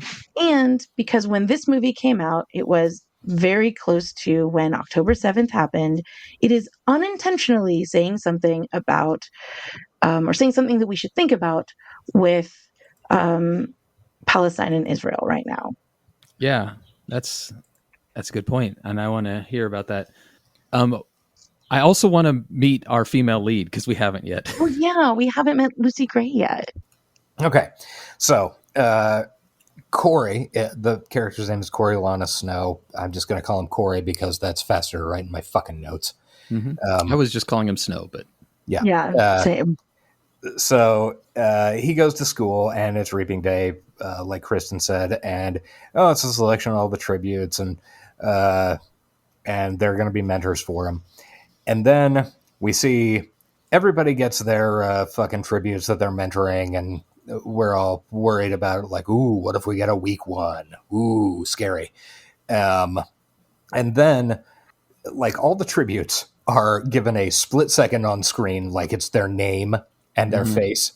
And then we, the audience, and the viewers in the tribute selection hall, I don't know, whatever the fuck that is, get to see an entire 5-minute narrative of what turns out to be a very important character.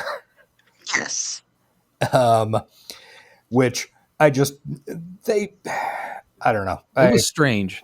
Like, this whole thing was strange to me. And the main reason being they just been given a whole speech about like how they win the prize, these mentors. And that it's not necessarily by their tribute winning the Hunger Games, it's by them putting on a show. Yeah, being entertaining. And then Mr. Snow finds out and he seems pretty disappointed by it, even though she's like the most attractive person there in this brightly colored dress, and she sings, and I'm like, well, you seem like you're a lock, but you're acting like you drew the short straw. It didn't make a lot of sense. Yeah. I mean, there's some setting knowledge there that like District 12, which is coal mining district, that's the district that eventually Katniss and Peeta will be from. It is one of the poorer, if not the poorest district.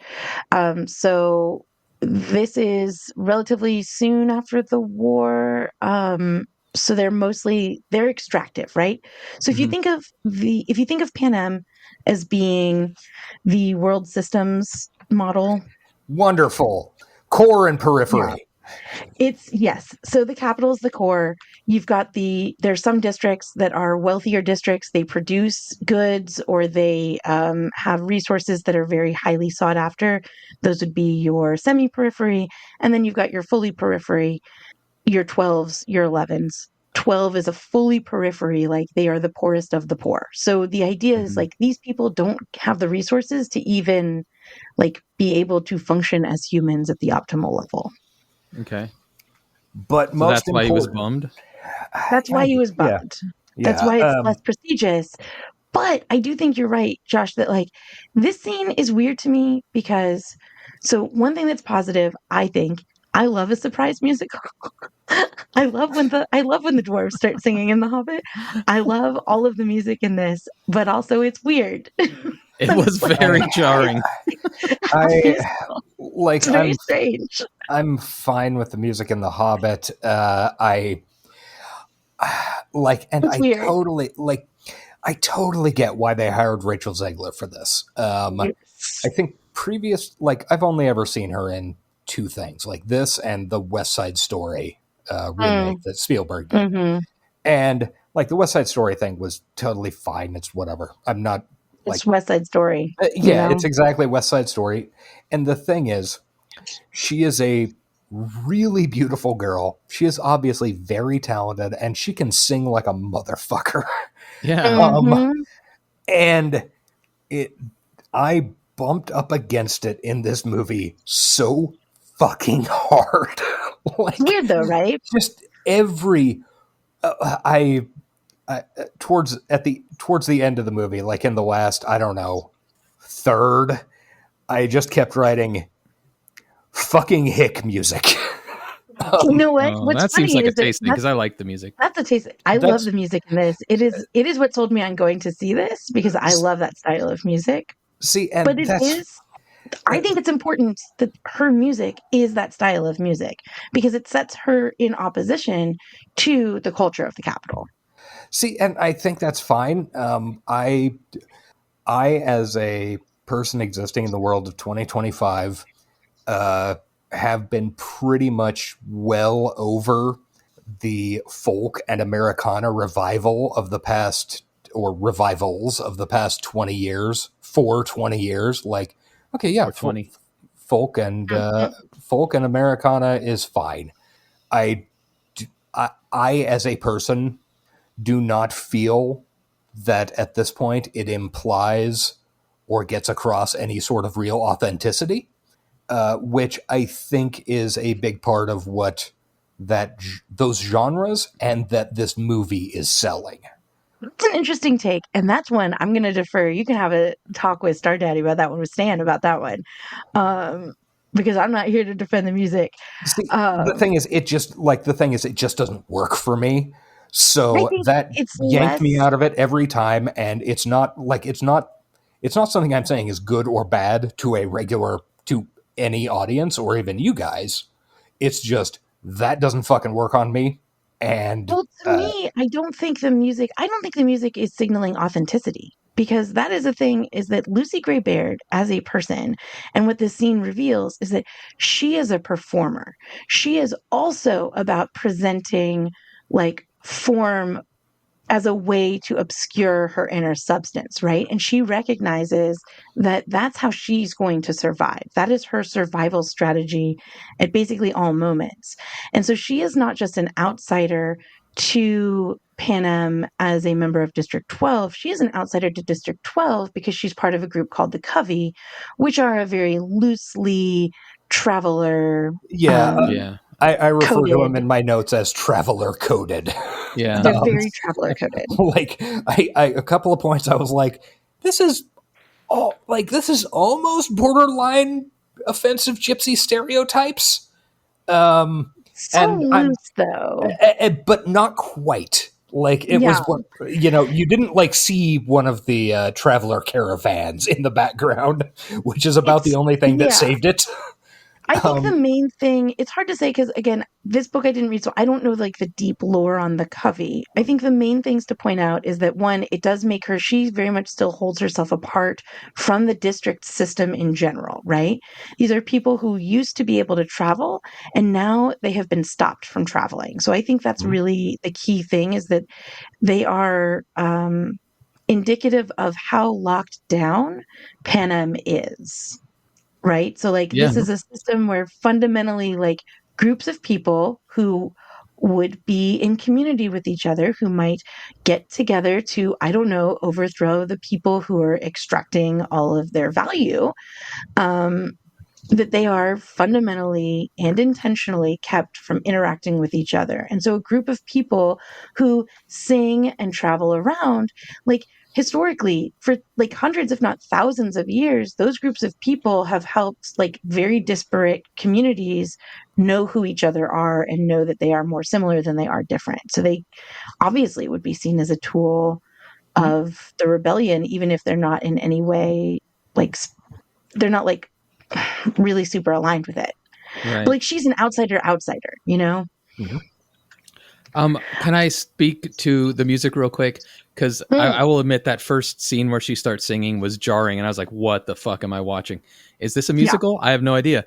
But once I accepted it, I liked the musical parts. I mean, I am a fan of folk and Americana. I'm not over it. But same. And I think it, like, I don't know what other music you would use in this situation, for one thing. Like, she's not going to get up there and bust an 8 Mile style rap, although her boyfriend might at some point. Napalm Death? She could sing Napalm Death, but I don't think she's got the pipes for it, if I'm being honest. So it makes sense. And I thought some of the songs were really good, actually. I love them. I loved the original. The music, there's like the music in the Hunger Games, there's not like that much, but there was an inspired by that is a lot of that like folk revival type stuff. This one, there's a lot more of it in the actual movie. And so what I wanted to say though is like, I don't think this is trying to signal authenticity by appealing to like folk Americana. I think it's doing a couple things. One, District 12 is coming out of like coal mining, right? So coal mining is Appalachia. That's the kind of music that should like we associate with like the deep cultural roots of that part of the country. And so it's an indication that this cultural reference from the past, from now the even further past, is like continued in this part of the continent, right? And then the other thing is that it is marking a difference in terms of like your peripheral versus your core. So we don't ever hear any music of the Capitol. We only ever hear like non-diegetic background music that's very orchestral and swelling when we're in the Capitol, right? And it's also often very ominous. And then when we get out into the district later, most of the music that we hear, if it is non-diegetic, it is background that's very soft. And but most of it is this folk Americana style. It is like people getting up and dancing to it. I don't think it's marking authenticity. I think it's marking, it's marking class. Okay. I can see that rating. And I can totally see that rating.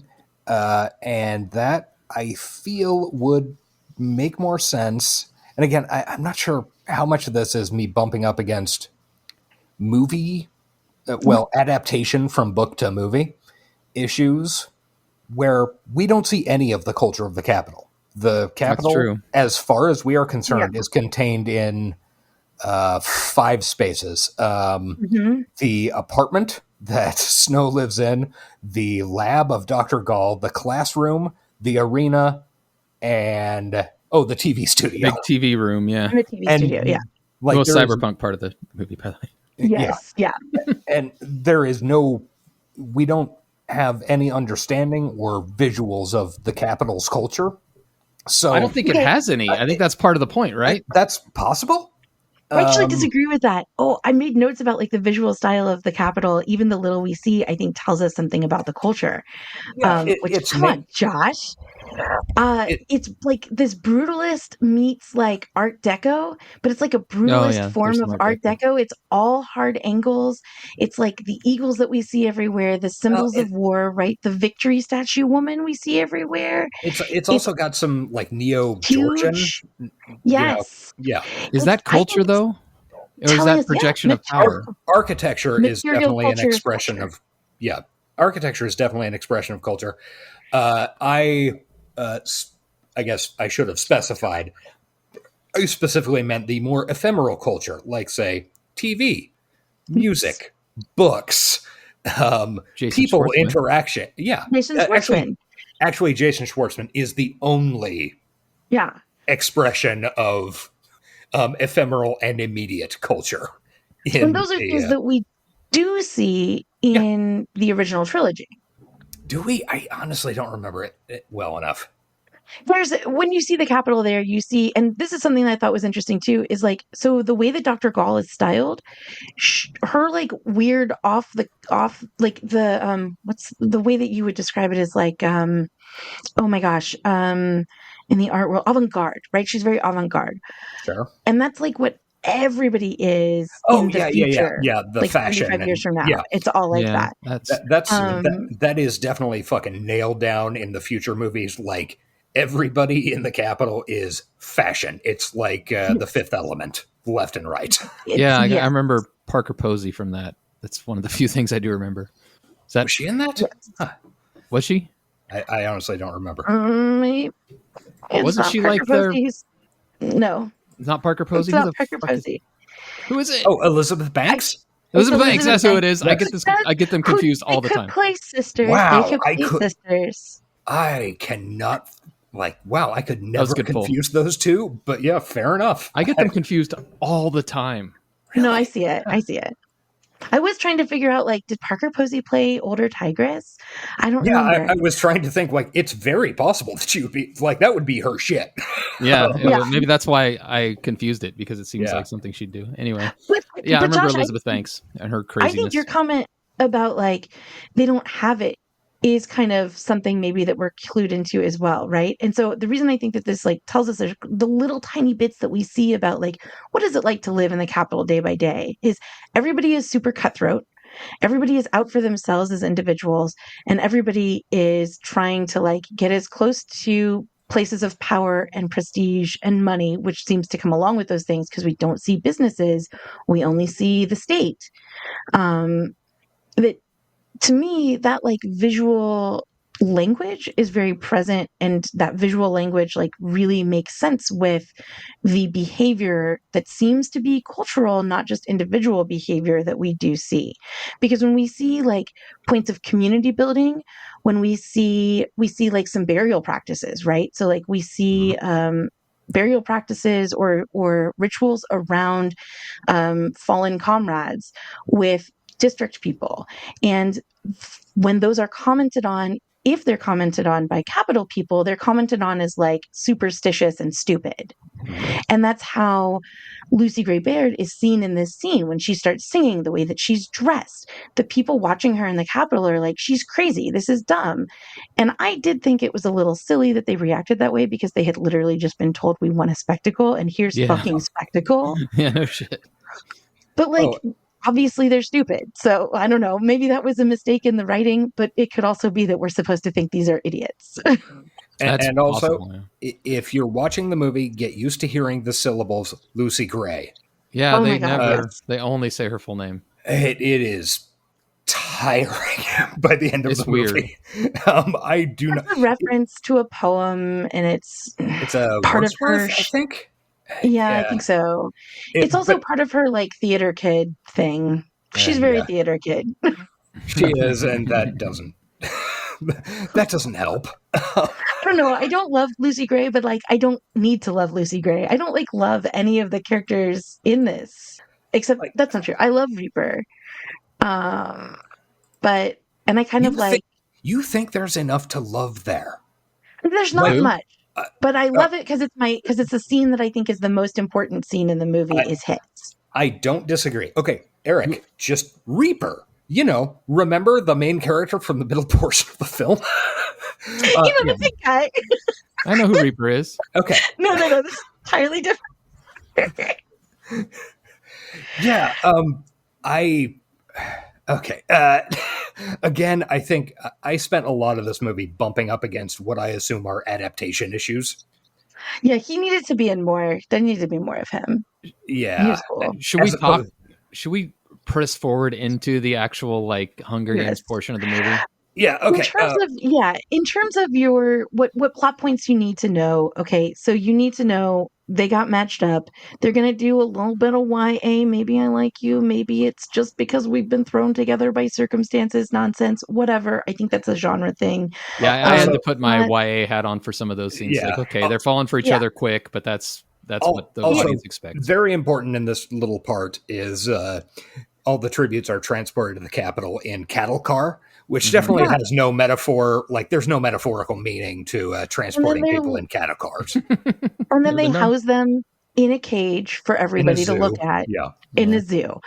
That's where we meet Flickerman. Jason Schwartzman, who is beautiful in this film.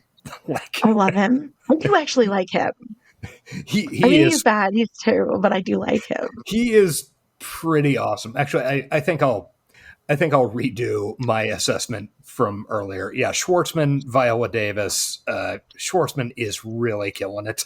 He's like just garbage. Yeah, just a garbage. Every time you see him, he is a garbage weatherman. He is a social, he is a climber, right? So his whole thing is that he gets to host the first ever televised Hunger Games. And he is like, this is my moment. I am going to be the guy on your television screens. And before that, he was a weatherman trying to do some magician shtick, magic, right? Sleight of hand bullshit. And he is just, every moment with him is this perfect, comedy moment, but it's also, I think it's so much for the audience, for the real world audience.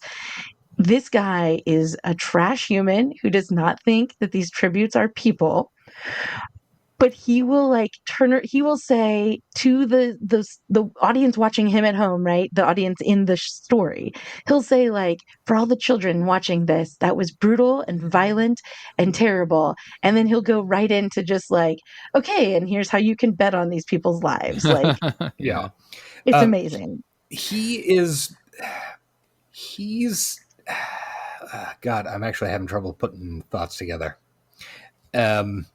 He is I don't know. I think that character is directly addressing us, the viewing audience, in a way that nothing else is. He is 100%. Very out of sync with every other character in this movie, which is different from, was it Stanley Tucci who sort of played that part? Stanley Tucci plays the host of the games later, who is implied to be his son. Is it? Okay. I didn't remember that at all. But just another one of those stupid, everything has to be connected. I think that was unnecessary, but whatever. Yeah, everybody loves a prequel. We got to have an explanation for oh man. Oh, you're alone? I guess I'll name you Solo on these documents. Rey is actually Palpatine's granddaughter. It makes sense. Palpatine somehow Palpatine returned. Somehow had a granddaughter. Everyone has to be related to someone else. If you want to really get pissy about it, all of the fellow students are family names that come up later. I didn't remember any of the names from the Hunger Games books, but I was 100% certain. Every time somebody's full name was mentioned, I was like, yeah, there's 1,000% chance they show up later. It actually does make sense because this is a birthright society. I feel so. Yeah, you're not wrong. That doesn't make me not exhausted by it. Yeah. When they unnecessarily say people's full names to get across, oh yeah, this is going to be the grandparent of whoever. Yeah. So the tributes are chosen. They're in the zoo, and they're getting to meet their mentors, right? Yeah. Well. First, Snow makes the only person with any media savvy, which is I guess a thing, because apparently there's no media in this world other than Jason Schwartzman giving the weather and showing the Hunger Games. he decides, hey, I'm gonna jump my lead here and get in and make an impression with this girl before anybody else has the idea. So he starts selling her to the media through riding in this fucking dump truck with her and then giving her some food and stuff. He's trying to make the audience, which is largely comprised of the capital people. Well, that's one thing I wanted to mention. The only time we get any shots of the capital people at large is in the zoo scenes.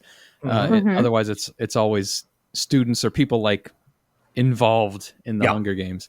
And so I think these zoo scenes are a little more important than, maybe they appear at first glance. Yeah, like we get to actually see the capital people, and they're not so wildly separated yet from district people in the way they dress and the way that they like hang out to get like the way that you see them interact with each other on sort of an everyday. It turns out that people are people. Yeah. Weirdly. People be peopling.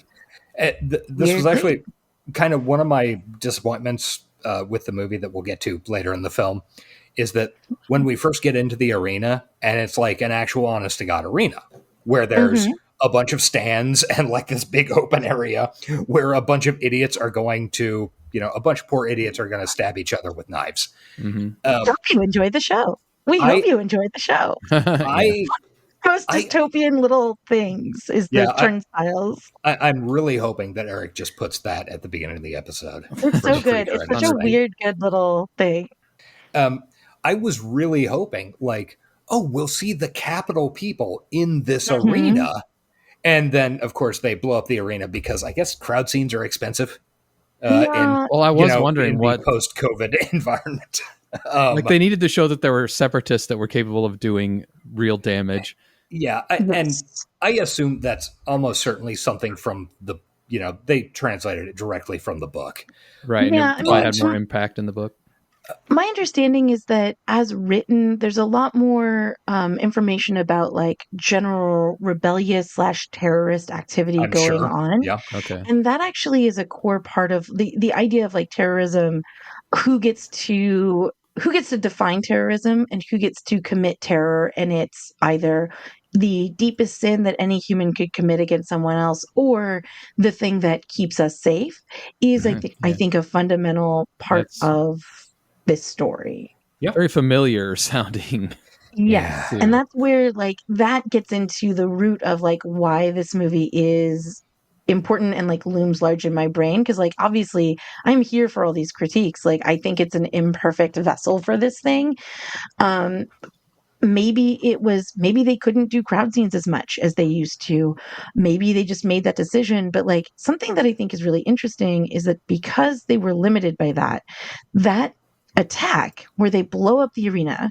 So we have some scenes of all these different things that tell us some stuff about the characters that like, we'll hit them if it's important. But like they get to look at the arena. They get to the mentors and the tributes get to go in the arena and plan.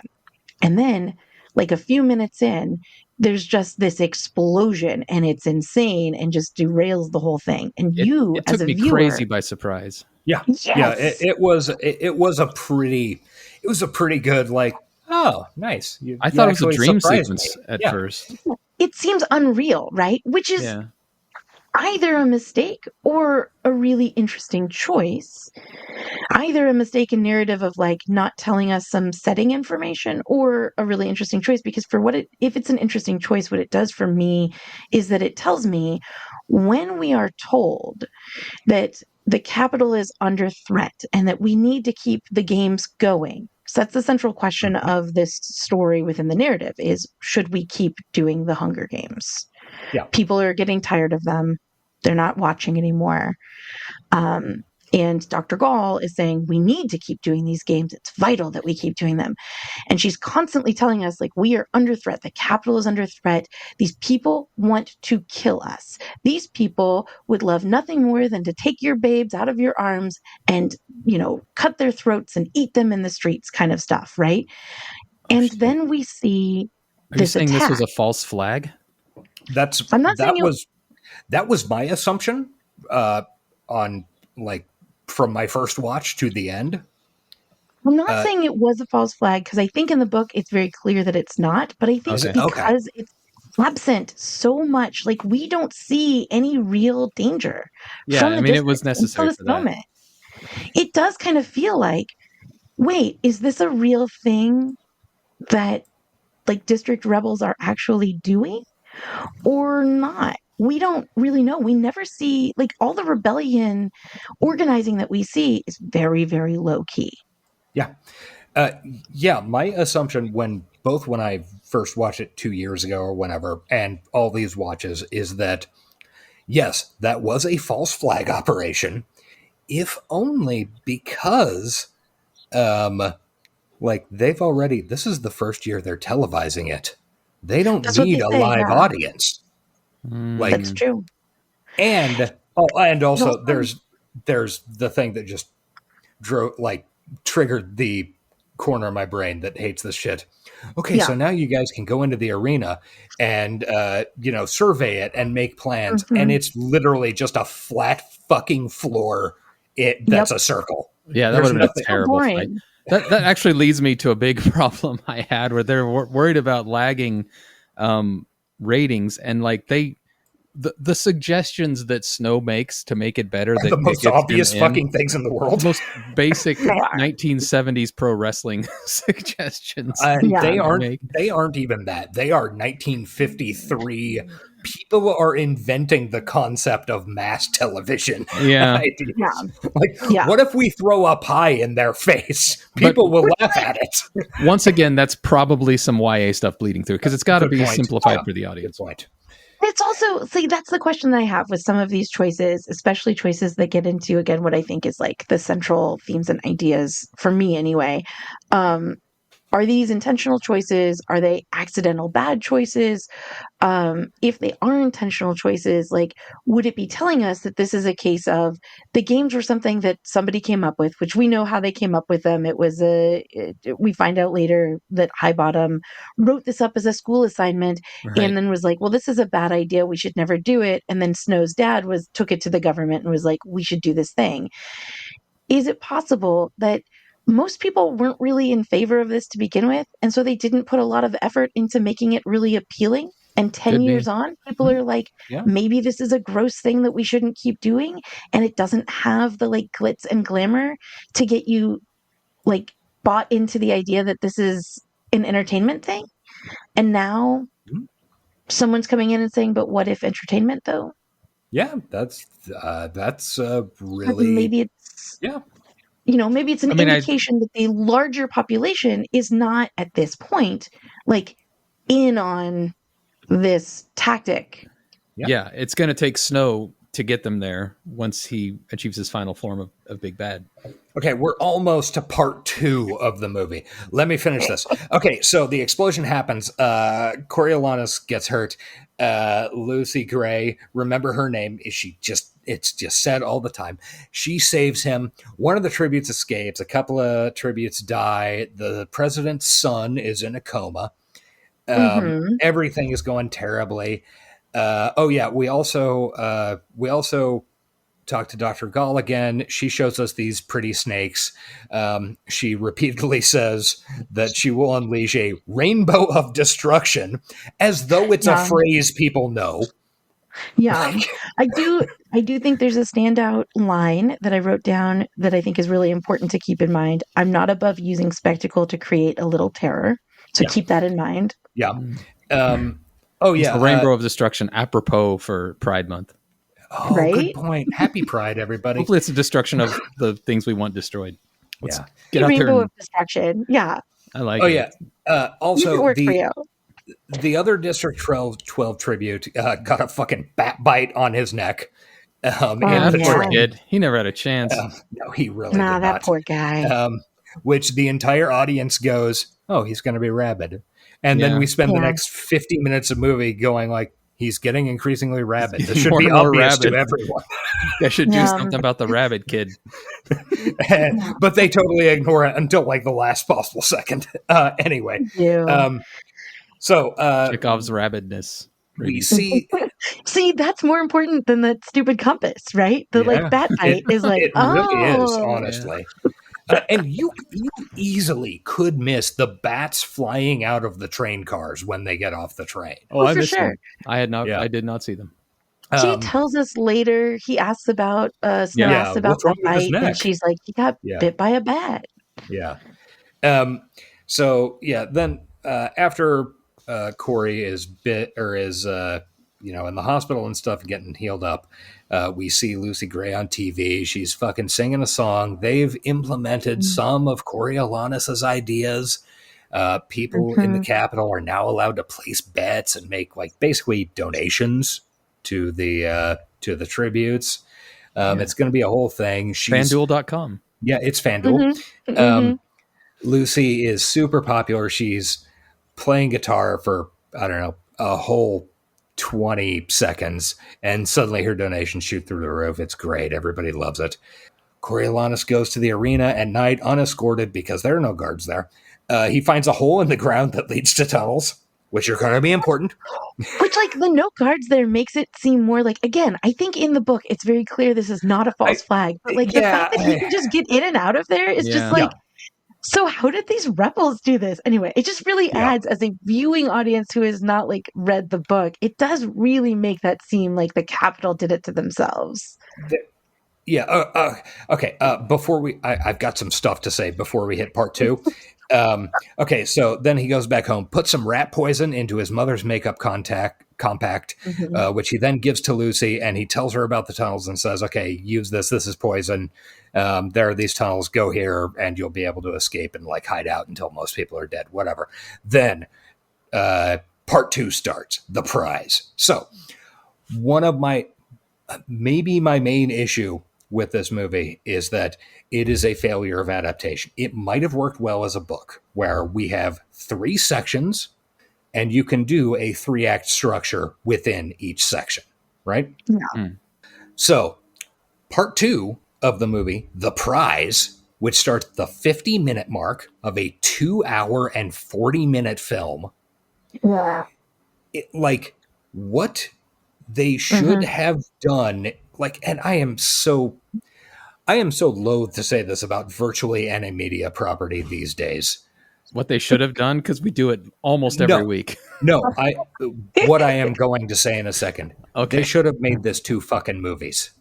Yeah, I kind of felt that way. If they wanted to keep this content, they either needed to cut a bunch of shit, a ton of shit out, or put, and I kind of understand why they didn't.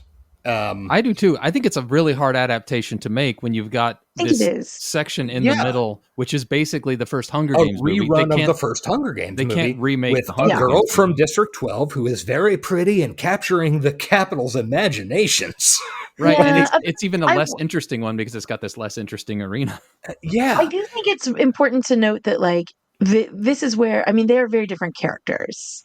That Lucy Gray and Katniss are, fundamentally different people. They're fundamentally different people, but the outline is the same.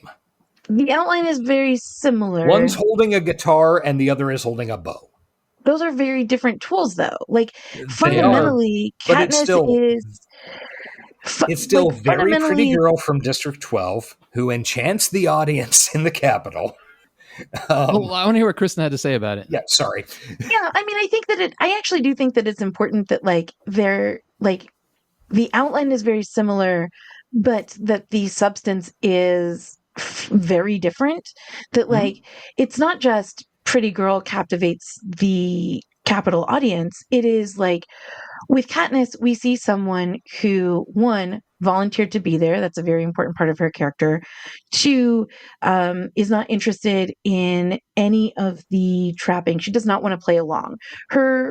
The reason that the Capitol likes her is because of what the people around her have created out of and sort of bullied and pushed her into reacting to. It is in no way something that she has created herself.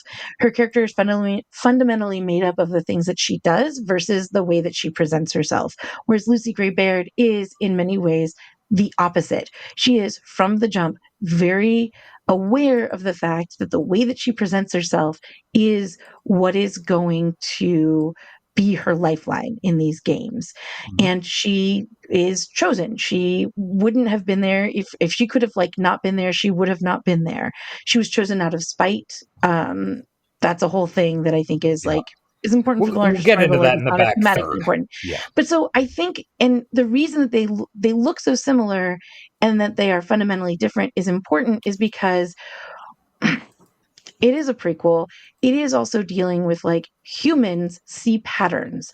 And so one of the things that this is kind of doing is saying for Snow's character is that in the future, he superficially equates Katniss with Lucy Gray.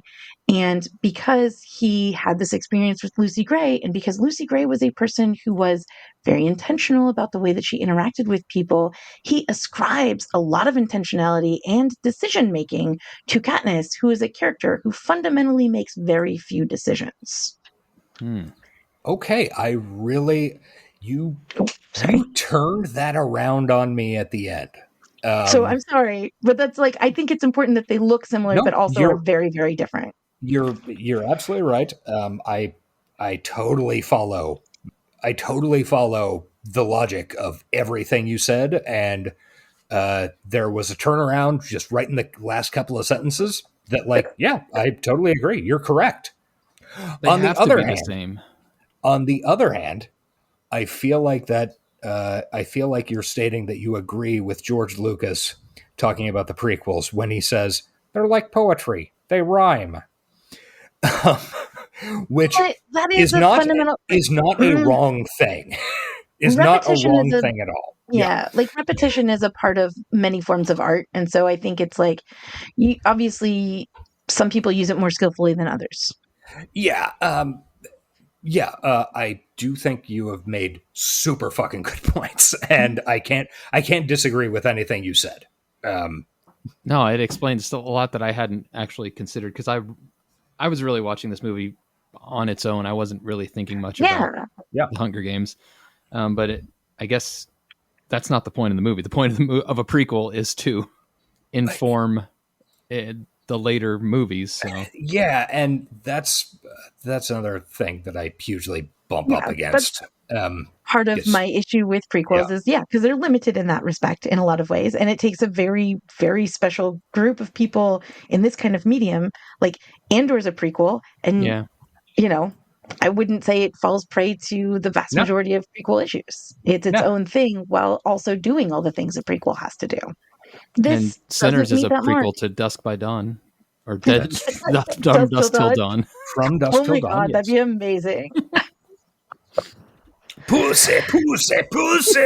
Yeah, I do think it's a little frustrating, because this is a movie, you can only do so much in a single sitting. And this is a story that, if you're going to tell this 3-act story, it's not just 3 acts, it's 3 acts in 3 acts, then you kind of need to break it up. This is that's what the limited series was created to do. Maybe this should have been an HBO limited series kind of thing. I also think a lot of cutting could be done from the first act. There's a lot of setup there for people like me, but the movie wasn't for me. You don't got to rope me in. You need to rope in the people who basically knew the situation. You mean the people who are already going to go see it regardless? Yeah. Just get to it. I mean, it's bloated. It's bloated in the beginning, and then the very final part suffers at the end, because most of the criticisms I saw at the time was what is this third part of the movie even doing? But that is actually very important in terms of if I'm being honest, the third part was my favorite. Yes, same. The games in the third part are the parts that I actually think are really important. The setup, I'm just we're here. Yeah, this movie, my main issues with this movie is that it is intensely uneven. It keeps having the climax of the movie occurs an hour and 40 minutes in, which is a great time for a movie climax to occur if there's another 5 minutes of denouement. Yeah. Instead, there's another hour of movie. And then we have another climax an hour after that. And I feel that third section is really shortchanged because we spent so much time on that first section. It is. Yeah, that's kind of what I was saying. Honestly, The third section is a great movie, like an Andor style rebellion type movie on its own, separate from the beginning. And I like, it is very weird because so many, like, one of the things with movies for the past, I don't know, 10, 15 years probably, is let's just go ahead and add an extra whole fucking movie. Like the most recent Mission Impossibles did that. The last of the Harry Potter films did that. The last Hunger Games movie did that, or movies did that. Yeah. So, and I think almost everything these days is way too fucking long. But this movie would hugely benefit from not being a movie, from being, let's say, 2 movies.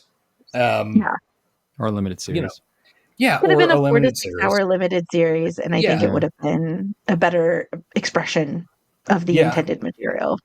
Hey guys, speaking of stuff that's too long. Okay, yeah. So we go through the arena. A bunch of kids fucking die. Yeah, I was gonna say let's. The arena portion is interesting and important, but I mean, it is not. We could kind of bust through it because there's a bunch of kids fighting each other. Yeah. There's one single scene that I want to talk about from this section of the movie. Go ahead. And that is, so we have your typical arena stuff. We reach the point where most people are dead. We've seen a lot of horrific shit, right? Jason Schwartzman has a lot of really great lines. It's wonderful. Smile. It's why we have teeth. Oh my God, so good. It's terrible. He is a terrible, terrible person in this movie, but he's wonderful. It's perfect framing for this section of the movie. But then we get to Reaper, he is a tribute who's from District 11, which is essentially the South, right? It's essentially like antebellum South. Like if you think of that framing, that's where the district is. It's known for farming. He is a young black man, or a young black, I mean, I don't know how old the character is. He can't be older than like 17, I guess. So I think aren't they all between 12 and 18 or something like that, or something like that? 18? Yeah. He's definitely on the end of the age spectrum. So he is not an adult, but he's also not a child. He is in that in-between space. He's a young black youth, I guess. Yeah. And he has, from the beginning, demonstrated a very rebellious feeling about this. Like, he is angry about being here. He is not interested in telling anyone that he is anything different, and he maintains that. And I think it's important that anger is framed not as like something that villainizes him or makes him bad in any way, but it is like an appropriate response to the situation. Yeah, it is very much righteous anger. Yes, and he has been like, when they do the number boards of kids killing other kids, he is up there. He is a strong player in the games, right? But then what he does is, when the gal that comes from his own district dies, he takes her body and I mean, very emotional, because I think the scene is like really important, and it's just like really, really, he takes the bodies of all of the fallen tributes that he can find. He puts them all together, and then he pulls down this massive flag, the massive capital flag that has just been sitting here in the middle of this fucking bloodbath. He pulls it down and he puts it over their bodies, and then he looks at the screen and he says, "Are you going to punish me now?" He says it twice. The second time he's cut off and he shouts it, but the first time it's just this deep sadness and this deep moment of knowledge and humanity of like, this is wrong. You were trying to turn this into a sport. And this is a moment using like reverence for the fallen, which is a theme that we see throughout all of the installments of the Hunger Games. Like, that's an important thing that like Katniss does for Rue, it is yet another District 12, District 11 connection. Yeah. He uses this reverence for the fallen as this intense point of rebellion. And then that is immediately cut off by Dr. Gall coming in with her announcement that the president's son died from his wounds from that attack. And that now we're going to just kill everyone. We don't care if there's a victor. We will not allow the districts to like use our games against us. And I just think there's so much in that scene. When I saw it in the theater very shortly after October 7th, the thing that was very front of mind was whose pain is allowed to be real pain that we feel, whose actions are allowed to be like motivated by pain and the need for safety, and whose actions are framed as being inherently like it is framed as terrorism. Who gets to commit these acts and be doing it because they are protecting themselves, and who gets to do it and is claimed like they're claimed to be hurting everyone. And I just had this like really intense moment with that scene of like, this is exactly what we are seeing in the world right now. That's people who very, have no power being framed as the oppressor and as the person aggressing. It's so true. And especially when you're witnessing like a brave act of rebellion, and then immediately the state cuts in and just lies to your face. Yes. And gaslights you. And it happens every day. And it's such a crushing feeling to just witness the back and forth all the time, every day. Thanks for pointing that out. Very well put. Like there's no space in this story, and there's often no space in our real lives right now to say like these things are bad no matter who they happen to, but that they are happening way more to a group of people. And when those group of people do things to try and make them stop happening, like framing those desperate acts as being like the real harm in the world is how we keep having this system. Yeah, it's absolutely true. Guys, I'm beginning to think society is bad. I know, it was a bad choice. We shouldn't have done agriculture. No. I said that, I think, last week on the show. like it's been nothing but mistakes since we settled down and stayed in one place. I mean, full disclosure, my academic background is also in anthropology. I think it's a pretty common thing to come out of that discipline with like, guys, I think we made a mistake getting into agriculture. There was a big whoops about 10,000 years ago. Oh, it's okay. Climate change is going to make it so we have a real chance at like getting back into that groove and maybe not coming reset. out of it. Yeah. Big reset. Oh, during I had not made the connection between Reaper coming from District 11 and Rue in the first movie or book series coming from District 11. And this was something that I thought of while I was watching the movie this week. Like, it occurred to me, like, oh, Rue was the beginning of a ton of bad shit. And let me explain that for the audience who is not, like, locked in. Okay, so in 2010, when they did the first Hunger Games movie? Yeah, I think it was about then. Something like that. They cast all the characters, and one of the fairly minor characters in the first Hunger Games book is this character named Rue from District 11. And they cast, what is her name? She was in The Acolyte. Amanda. Yeah. I'm looking it up right now. Say her name because it's really important. Like it started her career, actually. Yeah, they cast a very cute young black girl as Mandela Stenberg. Yes. She's recently been in the Acolyte, which was a Star Wars series and a couple other things. She's really good. They cast her in this role. And this is the first instance that I really remember. Ah, shit. Okay? You know where this is going. No, I know where it's going.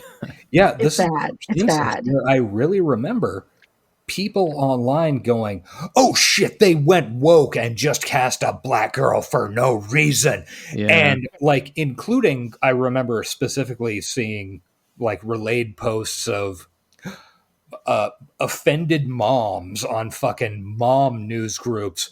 How, like, my daughter won't understand that Rue is like, how could she be black? My daughter thought that Rue was just like her, and my daughter is white. And I really thought, like, when I was watching it this week, like, that was really the very beginning of what turned into fucking Comicsgate and Gamergate and the entire decade of the 2020s. Yeah. There's a And good argument to like connect it up with Gamergate. So like how Gamergate is something that, it was just this like niche community arguing with itself, but it created all of these spaces that became like the manosphere and like the new fascist wave amongst particularly an age group of young men. Like this is maybe the like femme version of that in a lot of ways. yeah, It was people saying like Rue is not a super big character in terms of her quote unquote screen time or page time, but she is an important character in terms of like emotionally. Yeah. demonstrating the theory or like the themes and the emotionality of the story itself. She dies, and it is a turning point for Katniss' character. And a lot of people, when Amandla Stenberg was cast, who incidentally, like in the books, is described consistently with being a Black girl. Yeah. People came out and said, well, Rue's death won't mean anything now. They can't cast a Black girl here because then I won't care that Rue died. Like literally people said that. Yeah. That's telling It on was, yourself. I remember, like, I hadn't thought of it I hadn't made any connections to it or thought of it in 15 years or 10 years or whatever. But it hit me like a fucking truck this week. Like, oh no, that was fucking ground zero for this bullshit. Oh God. Yep. So we should bust out our meme of the man knocking down the tiny domino that leads up to the giant domino. I absolutely think that was the case. And also I think I think that exact same fucking domino is the one that got tipped over that has led to the prevalence of fucking TERFs. Yeah. Mm-hmm. I mean, I think it's the same, if it's not exactly the same instant, it's the same mindset and timing. It's very similar. It's very similar. It's very, how can I care about this person if they're insert group that I, like you said, telling on yourself that like you don't care about. But yeah, that's the connection with District 12 and District 11 it is an important connection because it is also part of what I think a larger theme in these stories is the idea of like, who are you in community with? Who are you in solidarity with?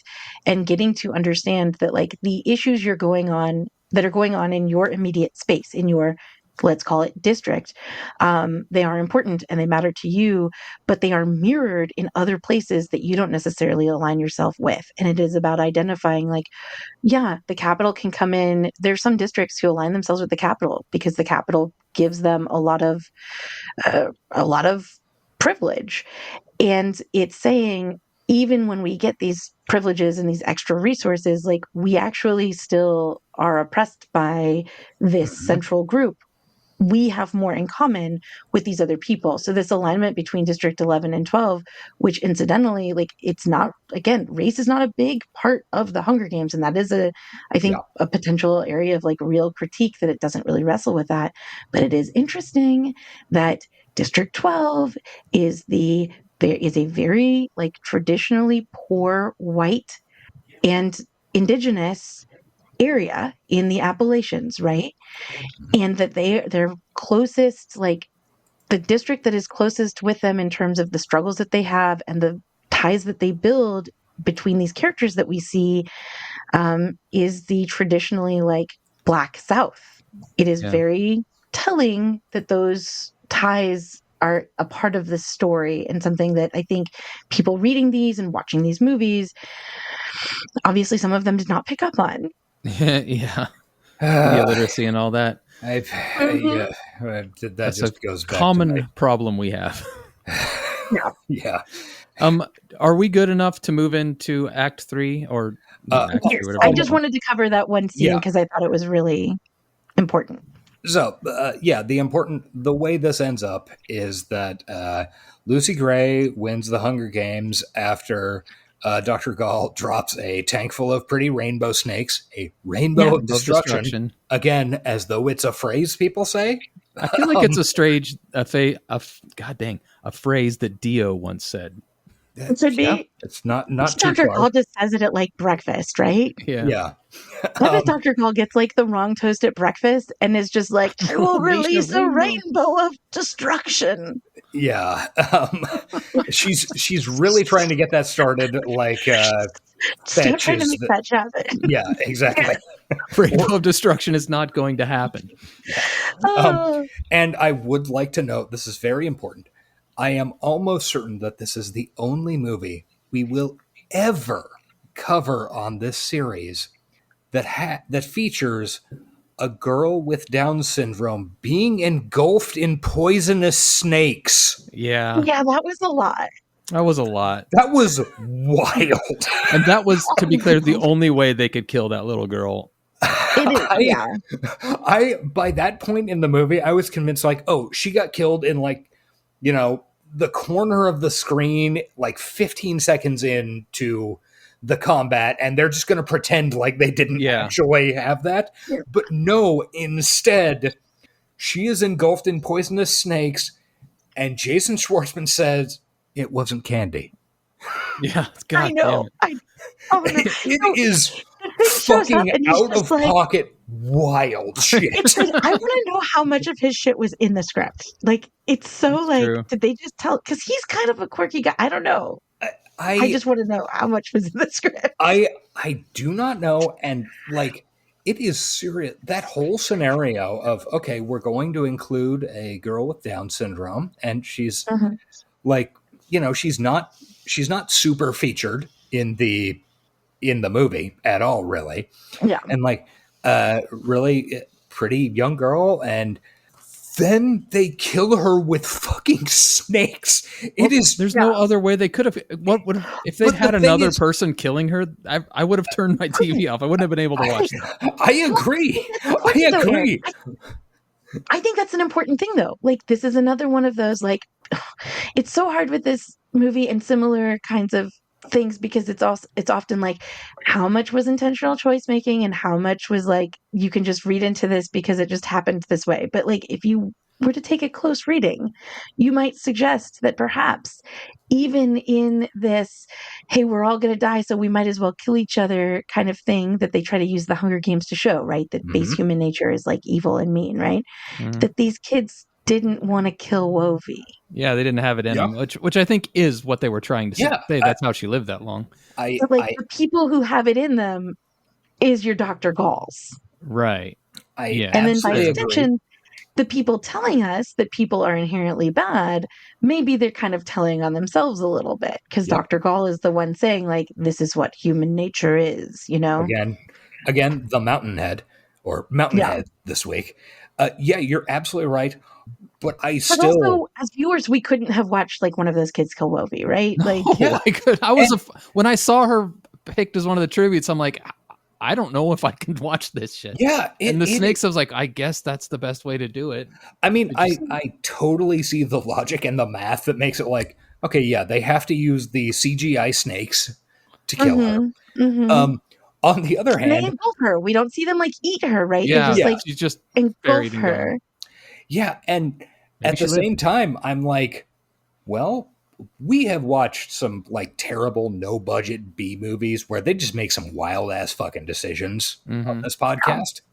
That is maybe the wildest decision we have ever seen. Pretty wild. Like, we are we as an audience in a $200 million picture are going to watch a girl with Down syndrome be engulfed in poisonous snakes. Yeah. What the fuck world are we in? That's part of the meta of the Hunger Games too, right? So like, this is one of my things about it is I remember when the first movies were out, there were like, oh my God, there was like makeup kits that you could buy that were like themed to the districts. And it's like, no, we're the capital. We're the capital. You guys, we're the cap. You have to understand that when we're going to see a movie that is telling us about going to watch for entertainment and emotional value, this story of like kids killing other kids because they aren't allowed to have another choice. Like, we're like the capital's capital. Yeah, absolutely.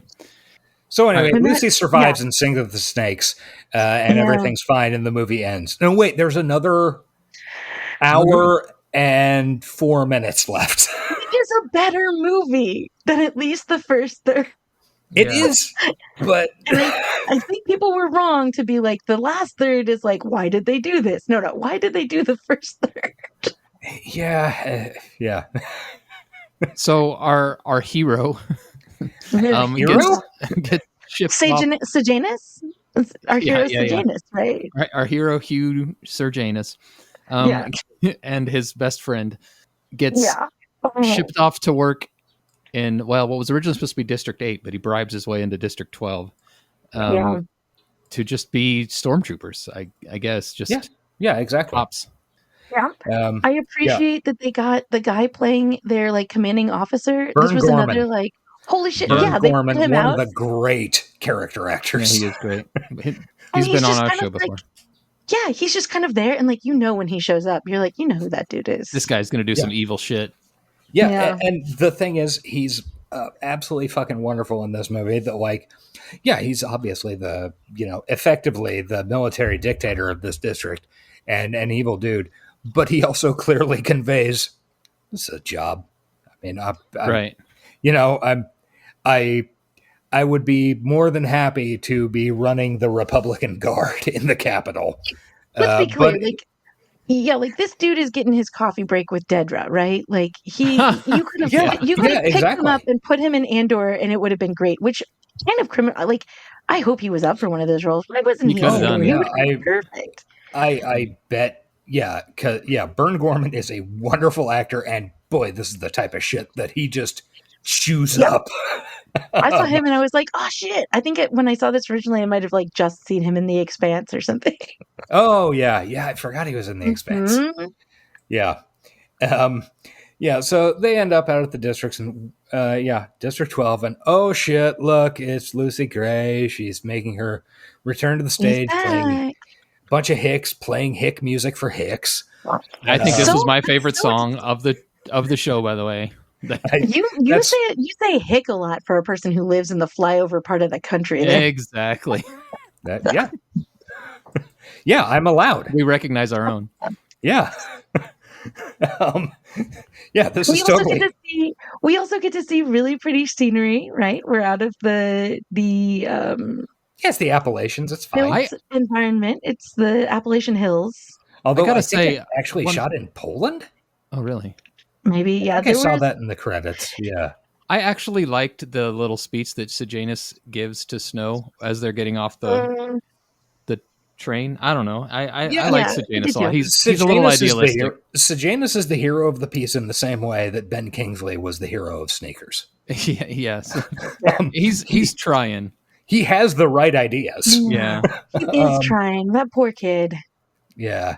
And oh, by the way, because he hurt his knee in the second part of the movie, I don't want to go into it. He's now on Morphling for the pain. And by the way, audience, Morphling is Suzanne Collins' amusing ? Way of saying morphine. It's kind of like calling a rabbit a grebo. And it bugs the shit out of me. Do you get the sense that was like her editor made the note of like, look, you're writing for a young adult audience. You can't just say morphine. You can't just say cocaine. I don't know. That one really sticks in my fucking teeth. It is silly. It's like one of those fantasy books where the author describes an animal in the woods, and it's clearly a rabbit, and then a character says, "Catch that greeble. We can have it for dinner." For sure. It's just, we changed the name, so it's a fantasy thing, sure. Yeah, just toss an L in there, and a G instead of an E. Yeah. Inexplicably. Yeah, so, they're stormtroopers in the district. Oh, shit, Lucy Gray's there. She's like, oh, shit, Corey, I still like you. I'm distracted from stage. Oh, shit, Billy Tope, her ex-boyfriend, who is the whole reason that she ended up in the fucking Hunger Games at all. The mayor's daughter, whatever, threw a snake down her dress. Don't worry about it. All these people are going to end up dead in an hour. Yeah. So see, and that's the thing. Like, I wish there was more of this because I do feel like this was very shortchanged. I didn't get the tension of like we're seeing through the eyes of a person who is, doing the stormtroopering. But Mhm. like, we didn't get to have so much tension of what it was like to live there. Yeah, I don't have the slightest idea how long this last third of the movie is in Uh-uh. movie time. Yeah. It's hard to Like, tell. Months? and Weeks? I honestly have no idea. It could be literally the shortest amount of time is like 3 days. I think it has to be longer than that because I think we see I, him after training. I'm He's not still sure. his wound is still pretty fresh though. Yeah, it's That's fair. yeah, but anyway, I fully think this last third should have been its own movie. You could have done a really good arc and like Yeah. built a bunch of stuff in, but instead you're like, hey, she won the games. How the fuck is there another hour of movie left? Well, I mean, I expected that. I did not expect this to be a remake of the Hunger Games, so I figured that would fall in the Yes. middle.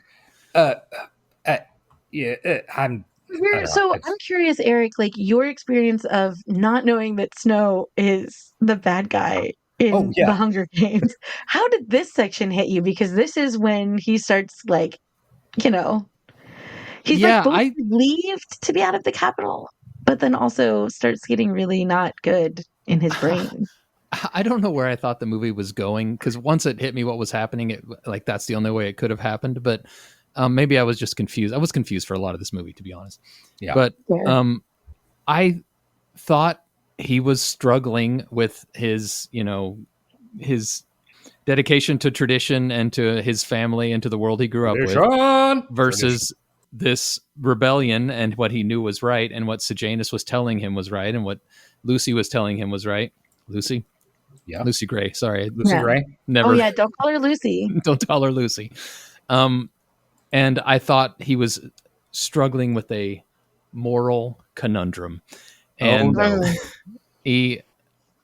but some of the decisions he was making didn't seem like the ones you would make. I was baffled when he ratted out his friend. I could not figure out why he did.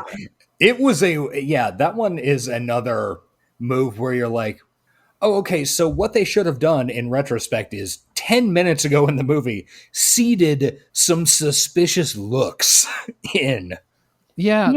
There should have been some lead up to that. And that, I'm guessing, is once again a failure of the adaptation because I'm guessing in the book it makes more sense why he did it. But in this, it's just like out of nowhere. He's like, I'm going to rat on my friend who I've been like literally putting myself in extreme danger to protect this whole movie. Also, with that relationship, because we haven't really talked about it that much, that one is, I think, I definitely put it in the category of like failure of adaptation. But my understanding is that we're supposed to think that the conversations earlier when he's with his peers kind of set this up that one thing that Snow does is he appeals to whoever is in front of him. So when his cousin gives him the shirt in that opening scene, he tells her how great it is. And then later, when his peers at school are like, your shirt's a little old fashioned, he's like, yeah, the buttons remind me of my maid's shower. He like tears down the thing he was just praising. He tears down Sejanus when his peers tell him like, oh, there's your friend, the district boy with all the money kind of stuff, right? And then when Sejanus comes in, he's constantly like acting like he's a true friend to Sejanus. So I think we're supposed to take on board that he's a fucking snack. Well, now that you're saying that, it makes so much more sense. That he is two-faced. He's multi-faced, right? He appeals to whoever he think is the most powerful or the most useful for him in that moment. And so when Sejanus even tells him, like, you told me in the arena that I needed to use my dad's position and my family resources to like make a difference. So I'm here to do that. And then what's Koryo's response to that? Snow's response to that is, I was just telling you whatever I needed to get you out of there. And why did he go in to help Sejanus in the arena? Because Dr. Gall told him, I will tell his very wealthy father, who is awarding this prize that is going to let you go to college, that you're the one who helped his son. So I think we're supposed to take on board that like he is a fundamentally disingenuous, like deceitful person. I now that you explain it, that makes a lot of sense. And I'll admit, I'm not the most observant consumer of media, so it might be a flaw on my own end. But I didn't even really notice that. I just thought it made a lot of his actions not make sense to me as I was watching them, because he'd say one thing in one scene and another, and I just couldn't follow it. And maybe that could be me. It could be the actor. I don't know. I really think, Kristen, you are 100% right in this, that is what we are supposed to get from it. I don't think the movie is great at conveying. Oh, I agree with that. I mean, like, I don't know. I fucking bought this guy as the hero, and I feel kind of dumb saying that now. Well, but that's kind of the thing. Like, on the one hand, like, that is kind of Snow's whole shtick, right? Is that he has this persona, and he is. So we are not supposed to see Lucy Gray and Snow as being like foils for each other. They are the same person in a lot of ways, in this way. But Snow's underlying use of this, like, very heightened knowledge of presentation of self in order to gain points with the people around you is used for himself to get ahead. Mm-hmm. He seems to think that, like, oh, I'm helping my family, but, like, let's be real. Like, we also don't see him with his family later in the stories when you see Snow, even though Tigress is still alive. He does not care about supporting his family. He cares about supporting himself. But she is constantly saying, like, I've got to get back to the covey. I've got to get back to my family. Like, she is constantly, like, in community with other people. And they have Although I will note at the end of the movie, she seems to depart entirely alone. She does. Well, she does. And that is interesting. Like, that's one of she is supposed to be this mysterious figure that, like, how much of what you see from her is who she really is and how much is survival strategy.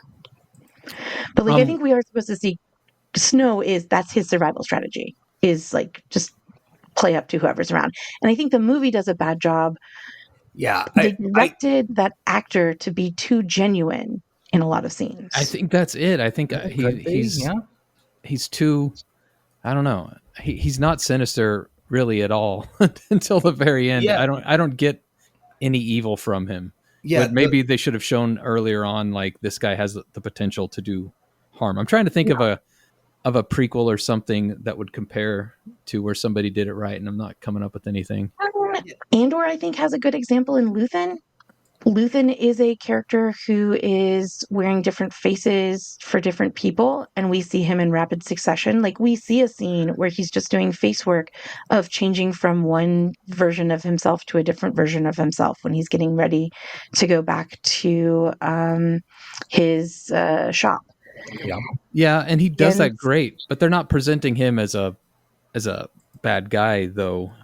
I mean, he's not a good guy necessarily, but I think one of the things with Andor is that off the top of my head, most of those, I guess I'll, for lack of a better term, call them transformations of one character into another version of that character, like, you know, between Cassian and Varen or whatever his name is in this 3-episode arc, or Luthen, you know, bouncing around. Those are almost all, with the exception of Clea, covered with costume changes as well, or like hairstyle changes. That's very true. This movie, in retrospect, I don't know how they could have done it, but that probably would have helped. That's true, because, like, we see a change in he has 2 essential costumes, right? And styles. Yeah, his dress pants. His dress skirt pants. Yeah. Very off the fashion look. Runways at the time the movie was made. And then, and his, like, shaved down look. And I think the thing is, I'm just going to drag it back to Andor again, just for fun, because I want to consider Andor. The times we see Luthen do sort of the transformation without an actual costume change are usually when he's meeting with that administrator, the guy with the red hair, whose name I can't remember. And it turns out that Stellan Skarsgård is a really good actor who can, like, tilt the corner of his eye 1/10 of a millimeter and you go, oh, this guy is suddenly going to kill me, when seconds ago he was very friendly. Right. And fair enough that Tom Blythe is not capable of that. Yeah. But it is, I think that makes a difference, though, because that kind of acting, or even just direction to do more of that. I mean, yeah, you fundamentally, like, there are people who are better and less good at the job. Stellar Skateboard has been doing this for 45 fucking years. So we can't, like, fair enough that 28-year-old Tom Blythe can't. I actually have done something. I have a better Star Wars comparison, and that would be Hayden Christensen, who I think did the opposite of Snow. Who's the actor name again? Tom Blythe. Because as I was rewatching the prequels earlier this week, I found nothing likable or redeemable about Hayden Christensen's performance, and he goes too far. He like fucking lightsabers children's heads off. Yeah, that's not. He's petulant the whole time. He's not redeemable. Like it takes away from Darth Vader's eventual redemption. It makes it feel unearned. Well, I think this is also part of, it's not just the acting. I think this is also where, like, directing choices are coming from. The movie wants to, like, this is a thing that is a big pet peeve of mine for young adult stories in particular. And even more niche than that, like, I'm not going to sit here and cry a lot of, like, misogyny for stuff, but, like, there's a lot of content creators out there. You can go and look into some arguments against young adult stuff that really kind of argues some misogynistic issues. But this emphasis on we have to have a little bit of romance in there. I think in the Hunger Games, I will die on this hill, the quote unquote love triangle it's a tool to introduce philosophical ideas. In this, the romance aspect of it, I think, is a tool that, for whatever the reason to have it is, it overly humanizes Snow and makes us, like, we have to kind of buy Snow as, like, redeemable to have this romance. And I don't know how it's written in the books, but in the movie, they definitely visually prime us to see, like, young love. Yeah, and it doesn't help that Lucy Gray falls for him very, very quickly, and which just leads you to believe there's something about him that is trustworthy. And which is interesting. The romance does throw a wrench in everything. Yeah, like, she's presented as a person who has had, like, other boyfriends, right? Like, she's had at least one other relationship. I think she's actually had multiple. She is not a wide-eyed, like, this is not first love, this is not Romeo and Juliet, but it's kind of, at least in the way the movie presents it, it kind of carries that tone. And that does mean that someone who is a less skilled actor in portraying Snow, he doesn't have that nuance to tell us from the beginning, like, this is not a good guy. Yeah, and I think also there's also an angle to consider that, maybe the whole thing that Lucy Gray was, acting like there's romance there. Maybe that whole thing was an act on her part. And she's just trying to get, survive the games. And then once he gets to her district, like, and again, I think it's probably adaptation friction in this case, where, like, I don't know how much we see of any viewpoint other than Snow's proper. But maybe there are, like, clues in there where this stuff is way more obvious, and it makes a ton of sense if you read the book. As it stands in the movie, though, there's a lot of very weird choices, seemingly. Yeah. But yeah, like, I think that he does question whether Lucy Gray is, like, using him or if her feelings are genuine. I mean, I'm here for a certain amount of, like, young attractive people are gonna young attractive people at each other, and that's just, like, a normal thing that humans do. So I'm here for that. That's cool. But this is something that is important with Hunger Games is that I think it is something you can do a very close reading of, and that you can say, like, this is everything is written and then by extension presented on the screen as something for us to think about. And so I think that's just what, young attractive humans do, is maybe a little lacking here, that like their attraction to each other is, it should be read as something important. He does question her, but unfortunately, like, I don't know, it's just carried out in such like sweet, let's go hang out with each other by the lake and let's wear trendy crocheted bathing suits and like, let's be hot people together. I don't know, it just makes it does make it be like, it does make you think like, okay, so he just sold out his friend who's going to go and literally get hung, which he doesn't seem to think was going to happen. I don't he seems know. Surprised by that. Not sure what that was about, but I assume that's a in the book thing, where he thinks, I thought his father would buy him out of this. That's how I headcanoned it exactly. Is that he thought he would just be sent home. He didn't, but they should have stated that or something. Closer to it. It's wild because it's young A. It's YA, right? So we're like, some things have to be, they're just like wildly telegraphed and superly explicit, and then other things it's like, but why wasn't that a little bit more explicit? Again, I think this is a really weird version of adaptation friction, where to some extent this movie is only pointed at people who have absolutely already read the book and seen the other movies. So you can, like, if you're very familiar with something, you can totally skate by stuff that would produce a lot of friction in the average viewer or reader or something like that, and never once think of it. On the other hand, if, for an audience who hasn't absolutely read the book 4 fucking times, they're going, huh? Wait. Yeah. Oh, okay, sure, I guess. Fine. In terms of performance, I do think the very end, when you have them like running off together and going to the cabin, and you see Tom Blythe go through the, like, he like loses his mind in like 5 minutes, and I actually, I'm like, where was this energy? Yeah, that was my biggest confusion. Okay, so we're in the district. We see some people get fucking hung. He's in love with Lucy Gray. They go swimming, whatever. Oh, it turns out there's this fucking rebel plot, and Sejanus is helping him out. Okay, hold on. Best character in the movie, the guy that says, if you weren't a rebel before, you're in it now. That guy is my hero. How he just like chuckled as all these dudes were getting shot. Oh my god! See, he's the Andor character, right? Like, this is one of those where I'm just like, what's his name? Like Slater or something? Something like that. Yeah. I was like, I want this guy's story.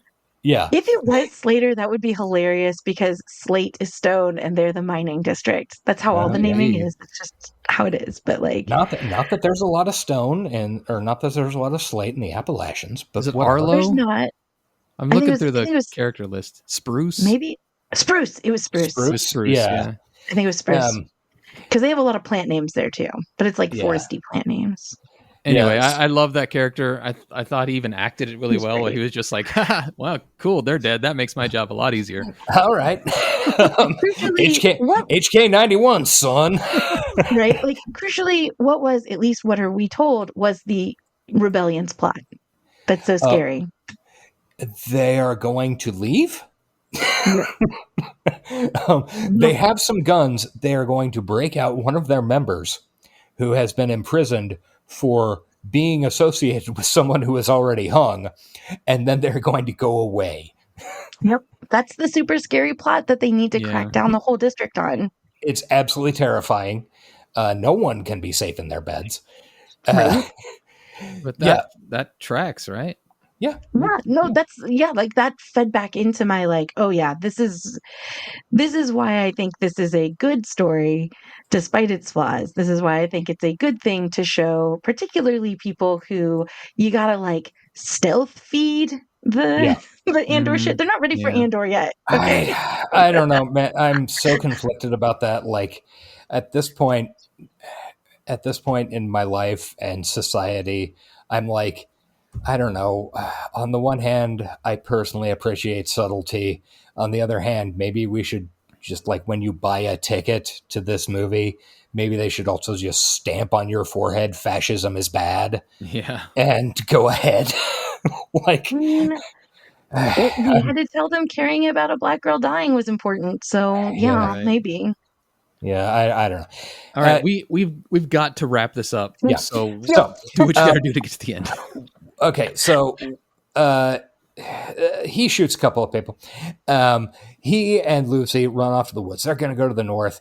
They're having a conversation. As they're I will say, along. and I'm sorry, and I just said we got to hurry up, that his shooting of those characters was one of the few moments where they're like, okay, this guy is capable of Right? hardcore shit. And that whole scene behind the bar was probably my favorite scene in the movie.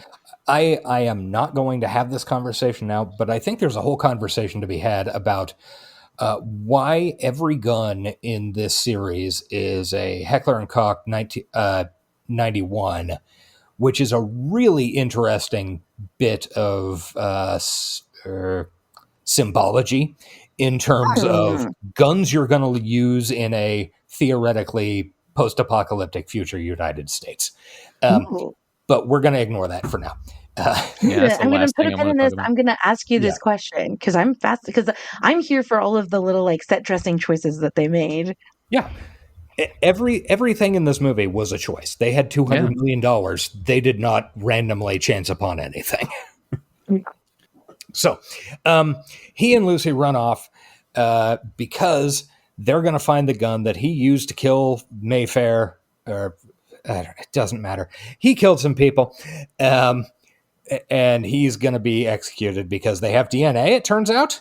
They run out of nowhere. Technology level, their technology level is sort of like Star Trekian. It tends to vary, depending on the circumstances at the moment. Star Trekian, not in the sense of like, they have spaceships that are flying around, but in the sense of like Technobabble. Like, don't worry about it. I can do it. I didn't understand the birds, how like you have to have a recorder. Oh, yeah. To make them work, but also it doesn't matter. Yeah. Who cares? The thing that matters is that they can repeat things. They're used for state surveillance, and then the big thing that matters. I love that idea, by the way. Is that then the rebels actually used it against them. So when she says like that's a failed experiment, it's not because they didn't work on a technological level. It's because people figured out that the state was surveilling them, and so they started feeding. Yeah, it's awesome. Yeah, which is more cool shit that we never get to see on screen. Yeah. Exactly. Yeah. So they do a Lord of the Rings walk montage to this cabin where they hole up because of the rain. He mentions during this walk, like, I killed 3 people. That's enough. And Lucy's like, wait, 3 people? Because she knows he's killed 2 people. 1, a kid in the arena. Don't worry about it. And then 2, this person last night. But what's the 3rd? He is theoretically accepting guilt for killing Sejanus. Yeah. It's a weird slip of the tongue. And she does a good version of, you see the actress's face and you go, oh, she hears this and is suspicious. She doesn't buy it. Yeah. She's having a thought. Yeah, which is not something that they are good at portraying him doing. No, we don't see Snow have a lot of thoughts. Yeah. So they go to this cabin. She says, oh, there's some fishing rods under the floorboards so we can get some dinner. He opens up the floorboards. Oh shit, it's the gun that he killed the people last night with. And she says, oh yeah, Spruce must have known about it. So, if you destroy that gun, then there's no way they'll have evidence, and you can just go back to the Capitol, and everything will be fine. No loose ends, except me. No loose ends except me. And he's like, huh. And his entire heel turn happens in this moment. Yeah, he literally turns on his heel. Yeah, he literally turns on his heel, holding a gun and pointing it at her. And he's like, okay, well, I guess I'll destroy this gun and maybe I can go back and everything will be fine. Maybe I can be with Lucy Gray. And then he realizes that she has taken the fuck off because she saw his heel turn. She was there. She's not an idiot. She's not a moron. Yeah. They do some run around through the woods. He maybe shoots her. I don't know. Shoots at her. Yeah, it definitely shoots at her. Some mockingjays sing at him, and he gets bit by a fucking snake. Yeah, she lays a trap for him. Yeah, she traps him. She maybe trapped him, or maybe there was just a snake that just crawled under there. Oh, true, but I think she trapped him. Yeah. Well, that's what we're supposed to think. He ends up dumping the gun in the fucking lake, running away. We see the compass. We see the compass for the first time in 2.5 hours. You forgot about the compass, didn't you? I'm not gonna lie, I didn't notice either of the times the compass was shown. Yeah, fair. I only remembered it. I only remembered it because I watched this movie twice this past week, and the second time I was like, the compass does come back up again. Yeah.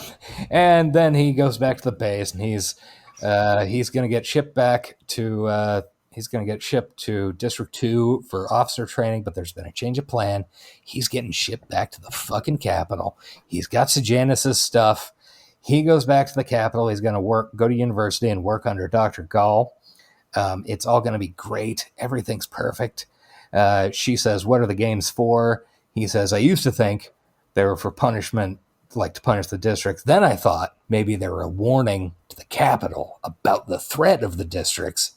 And now I've finally realized that they're just to demonstrate that the whole world is an arena and we're all bad guys because I'm a bad guy now. I'm the winner." Yeah. We see him in his nice apartment. Tigris, he's going to school, like to university. He's got a fancy outfit and better hair now. Tigris says, "Oh, you look just like your father," which, calling back to a conversation earlier in the movie, his father looked cruel and hateful all the time. Yeah. And we go to Peter Dinklage again. Peter Dinklage is drunk. Peter Dinklage. Yeah, exactly. I mean, that's kind of his whole career, Yeah. Honestly, except for maybe the Toxic Avenger coming out this fall. Anyway, he explains that whole began as a drunk joke, whatever. Snow's father stole it, put both names on it. And now he's a morphling addict. I think you ever got confused being in a... This is so not worth the time I'm going to take to say it. Do it. Being in a show where the guy's last name is Snow. Oh, good point. I never thought of that. I hate myself. No, and they were going to escape to the north. Yeah, they were escaping the north. Yeah. Guys, I cracked it. Hunger Games isn't a ripoff of Battle Royale. It's a ripoff of George R.R. Martin. It is 100%. Wow, that is a step down. I said it first. I get credit for that one. That is a step down. So stupid. Oh dear. Yeah. So anyway, Peter Dinklage is now a morphling addict. Blah blah blah. He's tried to stop the Hunger Games since. Oh, by the way, Corey.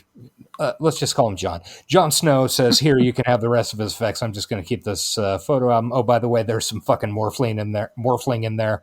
Why don't you poison yourself with it? Because I'm like the poison guy." And Peter Dinklage does it and dies. Snow is now the heir to the Plinth fortune, and he's going to go to university. And then Donald Sutherland's voice comes over and it says, "It's the things we love that love most that destroy us." And then we see the title card 2 hours and 32 minutes into the film. Well, that's how the other movies are. We see the title card at the end, and then it would morph into the next movie's version of the thing, of that little symbol. Cool. But this one just morphed into its version of the symbol. Anyway, this movie has some problems. I don't disagree with the message broadly. The political message, I think there are a lot of issues with how it works and how it's a failure of adaptation. I don't know. I think something that would have saved this movie to some extent is if Rachel Zegler had been the main character as opposed to Snow, or at least somebody with an equivalent charisma, I guess, to Zegler or Jennifer Lawrence or something like that. I think I could see that. I think that it Like, might have been a little too much like the original series, but I think I'm going to throw Sejanus in there. I think if it was Sejanus' point of view, we sure. get almost the entire story from Sejanus' point of view, and anything that happens after his death could be a postscript. It could be a postscript done in a number of ways. It could be journal entries. It could have been folklore from the District 12 or whatever. But like, I think his story his perspective would be more compelling to me. Yeah, and I absolutely agree with that. Like, I don't think there was necessarily any reason to have the main character be the main character that it is. Yeah. But Yeah. had they got somebody with the equivalent screen presence of either Jennifer Lawrence or Rachel Zegler or something like that in the snow part, Yeah. Or like, Spruce. or I don't think there was quite enough. I don't think I was given quite enough example, but had they had somebody who you just look at and go, man, I like to see that person on screen, like kind of the way Tillman is. Yeah. Yeah. And I don't have a problem with Tom Blythe. He does not hold the screen like this character kind of needs to have a movie centered on him, because otherwise there are so many other things that drag your attention away from this is the main character of the movie. Yeah. Does that make sense? No, I think the idea for it to be Sejanus is spot on, because I don't know that Rachel Zegler has that in her too either.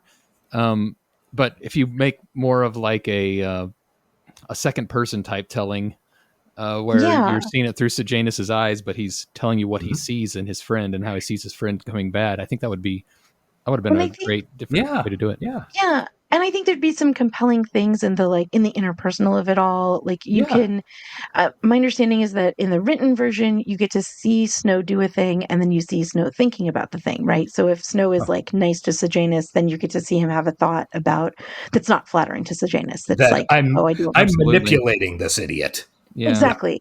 But I think it would be interesting from Sejanus's perspective to see someone like, seeing a person treat them badly, but justifying it because they're the only person in the area being nice to them, even a little bit sometimes. Mm-hmm. And so you can still see that like manipulative persona, but you get to see it through the lens of someone who is trying to make this be a good person, which then becomes a very compelling perspective for this version of humanizing the villain, right? Because now you have a reason to humanize the villain. You are in the head of a person who desperately wants this person to be good to them. I think that is a very compelling argument. Let me call my aunt. Yeah, Suzanne Collins, get with me. I think people would read it. All right, guys, we gotta rate this thing. We're going to skip the box office stuff, Josh. We don't have time. The box office is fucking boring. The only thing interesting is that The Creator was number 20. Okay, which is another movie we covered. Yeah. So, Kristen, how we do our rating here, I don't know if you've heard it before. It's a ridiculous system that I have to explain because it doesn't make any sense. But we have we have 5 categories that we rate on different levels. So the first 4 we're going to rate on a 1 to 10 scale. Okay. And then the final one is like a 1 to 5, like a star, like a standard, Yelp review. So for the first one, we like to rate the story, what we think about the story that was told and how it was told. And the thing is, you can interpret all of these categories any way that you feel. Okay. My gut is telling me a 6. If it's a story that's told and how the story is told, that's like they conflict with each other a little bit. Because I think the story being told is more interesting or is better than the story as it was told. Because we've talked about the numerous. Yeah, I get what you're saying. There are better concepts in here than there is execution, I think. Yeah. Yeah. By the way, I should also mention, I just wrote it out, and the complete acronym for this movie is ABOSIS, which is a lot easier to say. And I'm going to refer to it as ABOSIS now. Yeah, we could have just called it ABOSIS this whole time. Yeah. What do you think, Josh? I'm going to go ahead and give it a 4.5. I mean, I bumped over too much stuff. Yeah, we know why. Yeah. And I'm going to hit it with a dead in the middle 5 because I was into a lot of it. Like, it's a long movie, and I watched the whole thing in one setting, which I don't make it through a lot of them that are 3 hours. So, but it definitely had some flaws for someone who's not familiar with the Hunger Games really at all. This is a rating 2 is kind of a tough one because it's a really new movie, but we like to rate the influence of stuff that it might have had on future sci-fi and cyberpunk properties. I don't know that it really has any. Well, I assume it's going to have some influence on the one that comes out this Christmas with Ralph Fiennes as Snow. Oh, really? There's another one. Was Ralph Fiennes being Snow in Sunrise on the Reaping? Yes. Oh, that'll be interesting. As far as influence goes, that's probably the one. So that gets it a 1. Yeah. 1? Yeah. It's better than an NA. I think the influence here is really low. Like, yeah, I'd put it in like 1, like the lowest category, just because like it's a prequel. The influence is coming from Hunger Games. It's not coming from Hunger Games would have a very different rating in this category. Yeah, absolutely. A guy I know, his niece is going to the Olympics almost certainly in archery in a couple of years because of the Hunger Games. Had that effect. You know, I'd really like it to encourage a different behavior. Notably the overthrow of an authoritarian. Yeah. That actually I'm going to amend mine. It gets a little bit of Hunger Games runoff. I'm going to give it a 2. Hunger Games runoff, Pete? Yeah. I mean, it does. I think it deserves it. Prescience. This is our rating about how well this movie predicted the dystopia and like compared to the actual dystopia we're living in. So like, oh, this one's high for me.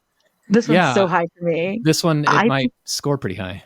I think Panem, you said it's a 10-point rating. I'd say it's in like the 8 to 9 category because like Panem is especially, I mean, it straight up is world systems theory. Like it is straight up the idea that there is a capital or a core where like all shit is being funneled in. Mm-hmm. The stuff that we talked about with like the asymmetric politics of violence. My docking of point would be the lack of corporatism, which doesn't seem to be going away anytime soon. But I have brought up, like, there's no reason you would know this unless you would listen to every episode, and I don't know why anyone would do that. Some people but do. I have brought up fucking world systems theory on this podcast so many goddamn times. This is like, and this is a really good example of it. Yeah, like this is like, do you have like teenage kids or a person who likes to read YA and they've never heard of world systems theory? Like, just tell them, read the Hunger Games. Yeah. That's world systems theory. What do you think, Josh? I'll go 6. Yeah, I was going to go 7.5. Okay. I don't know. Kristen convinced me. I would need to see a McDonald's logo somewhere though for me to go as high as 9. Yeah, I think like I don't know, and just there hasn't been.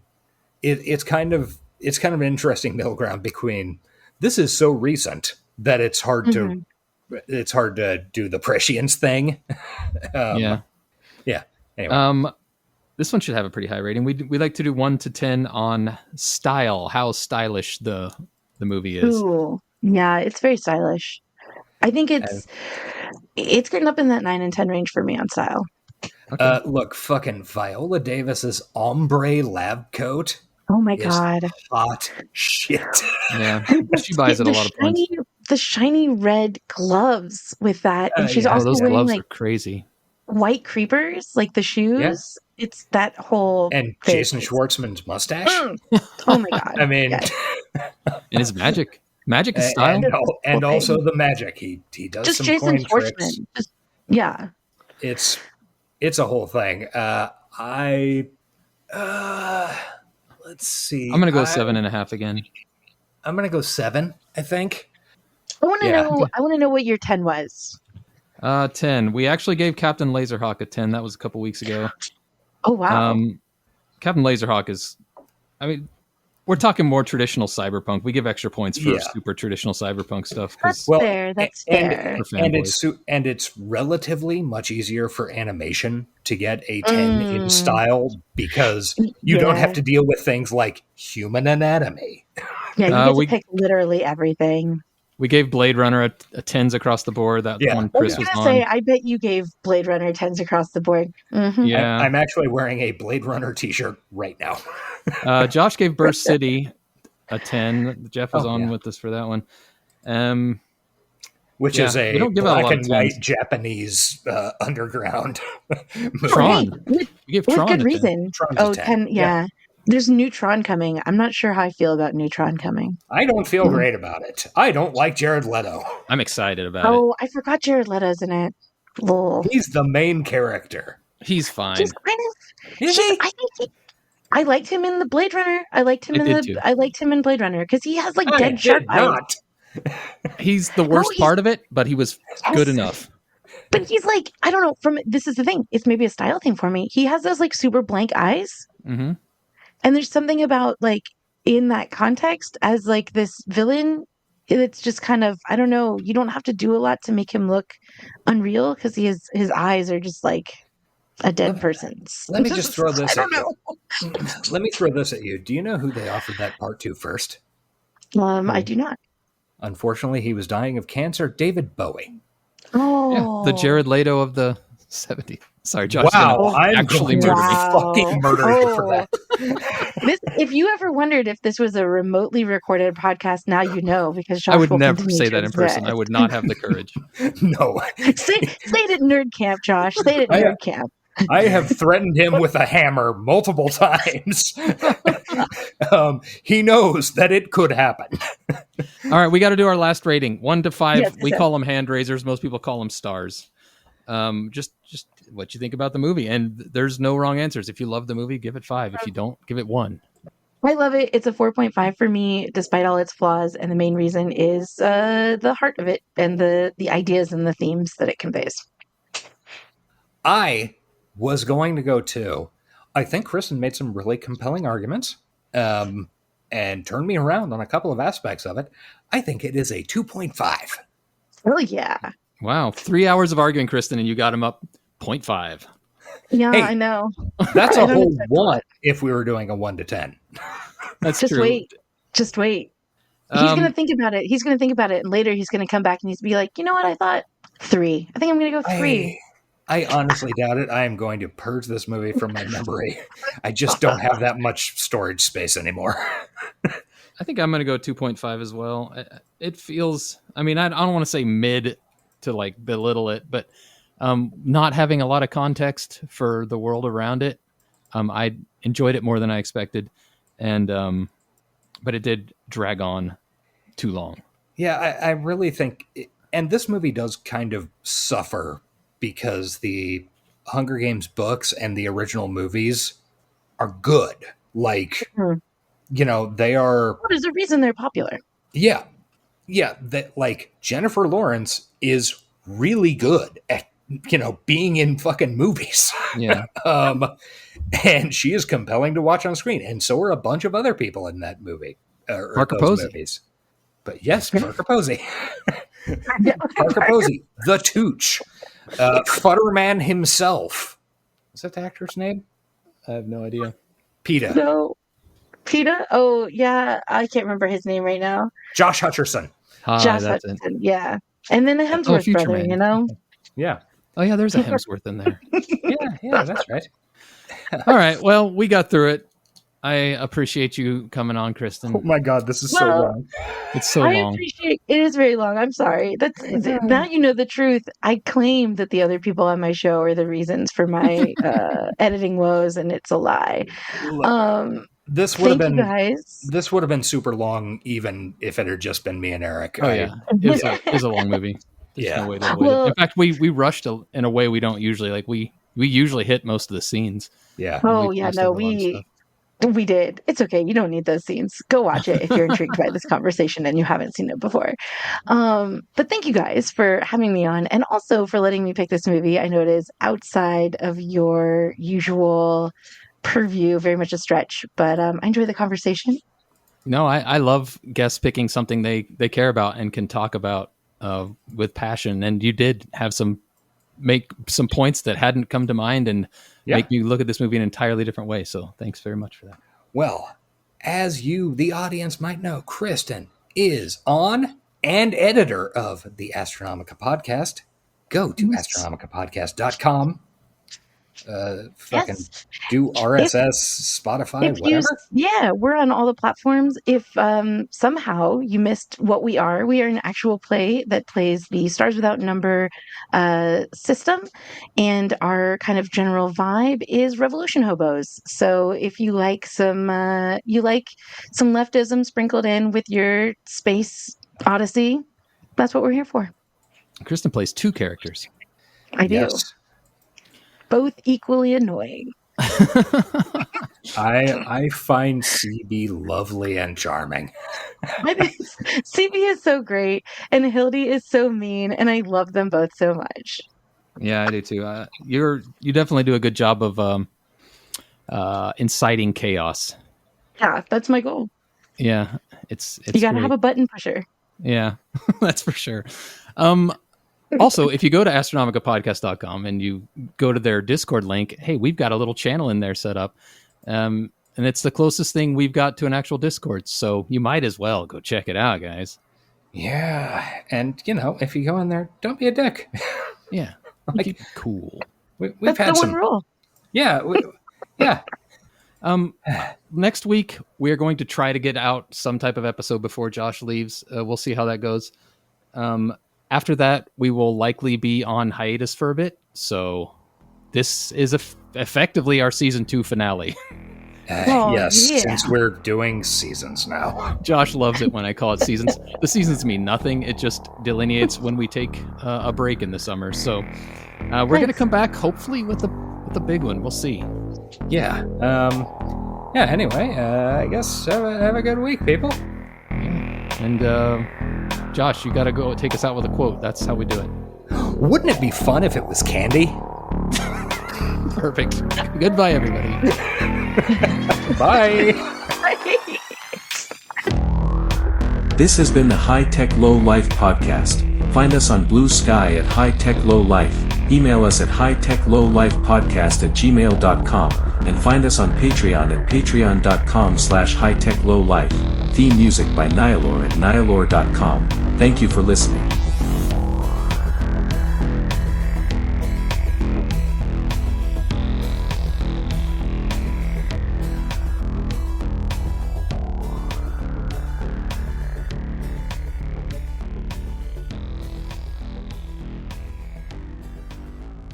Keep it moving. Come on, what are you waiting on? Let's go. They're trashing our rights, man! They're trashing the fluid data! They're trashing!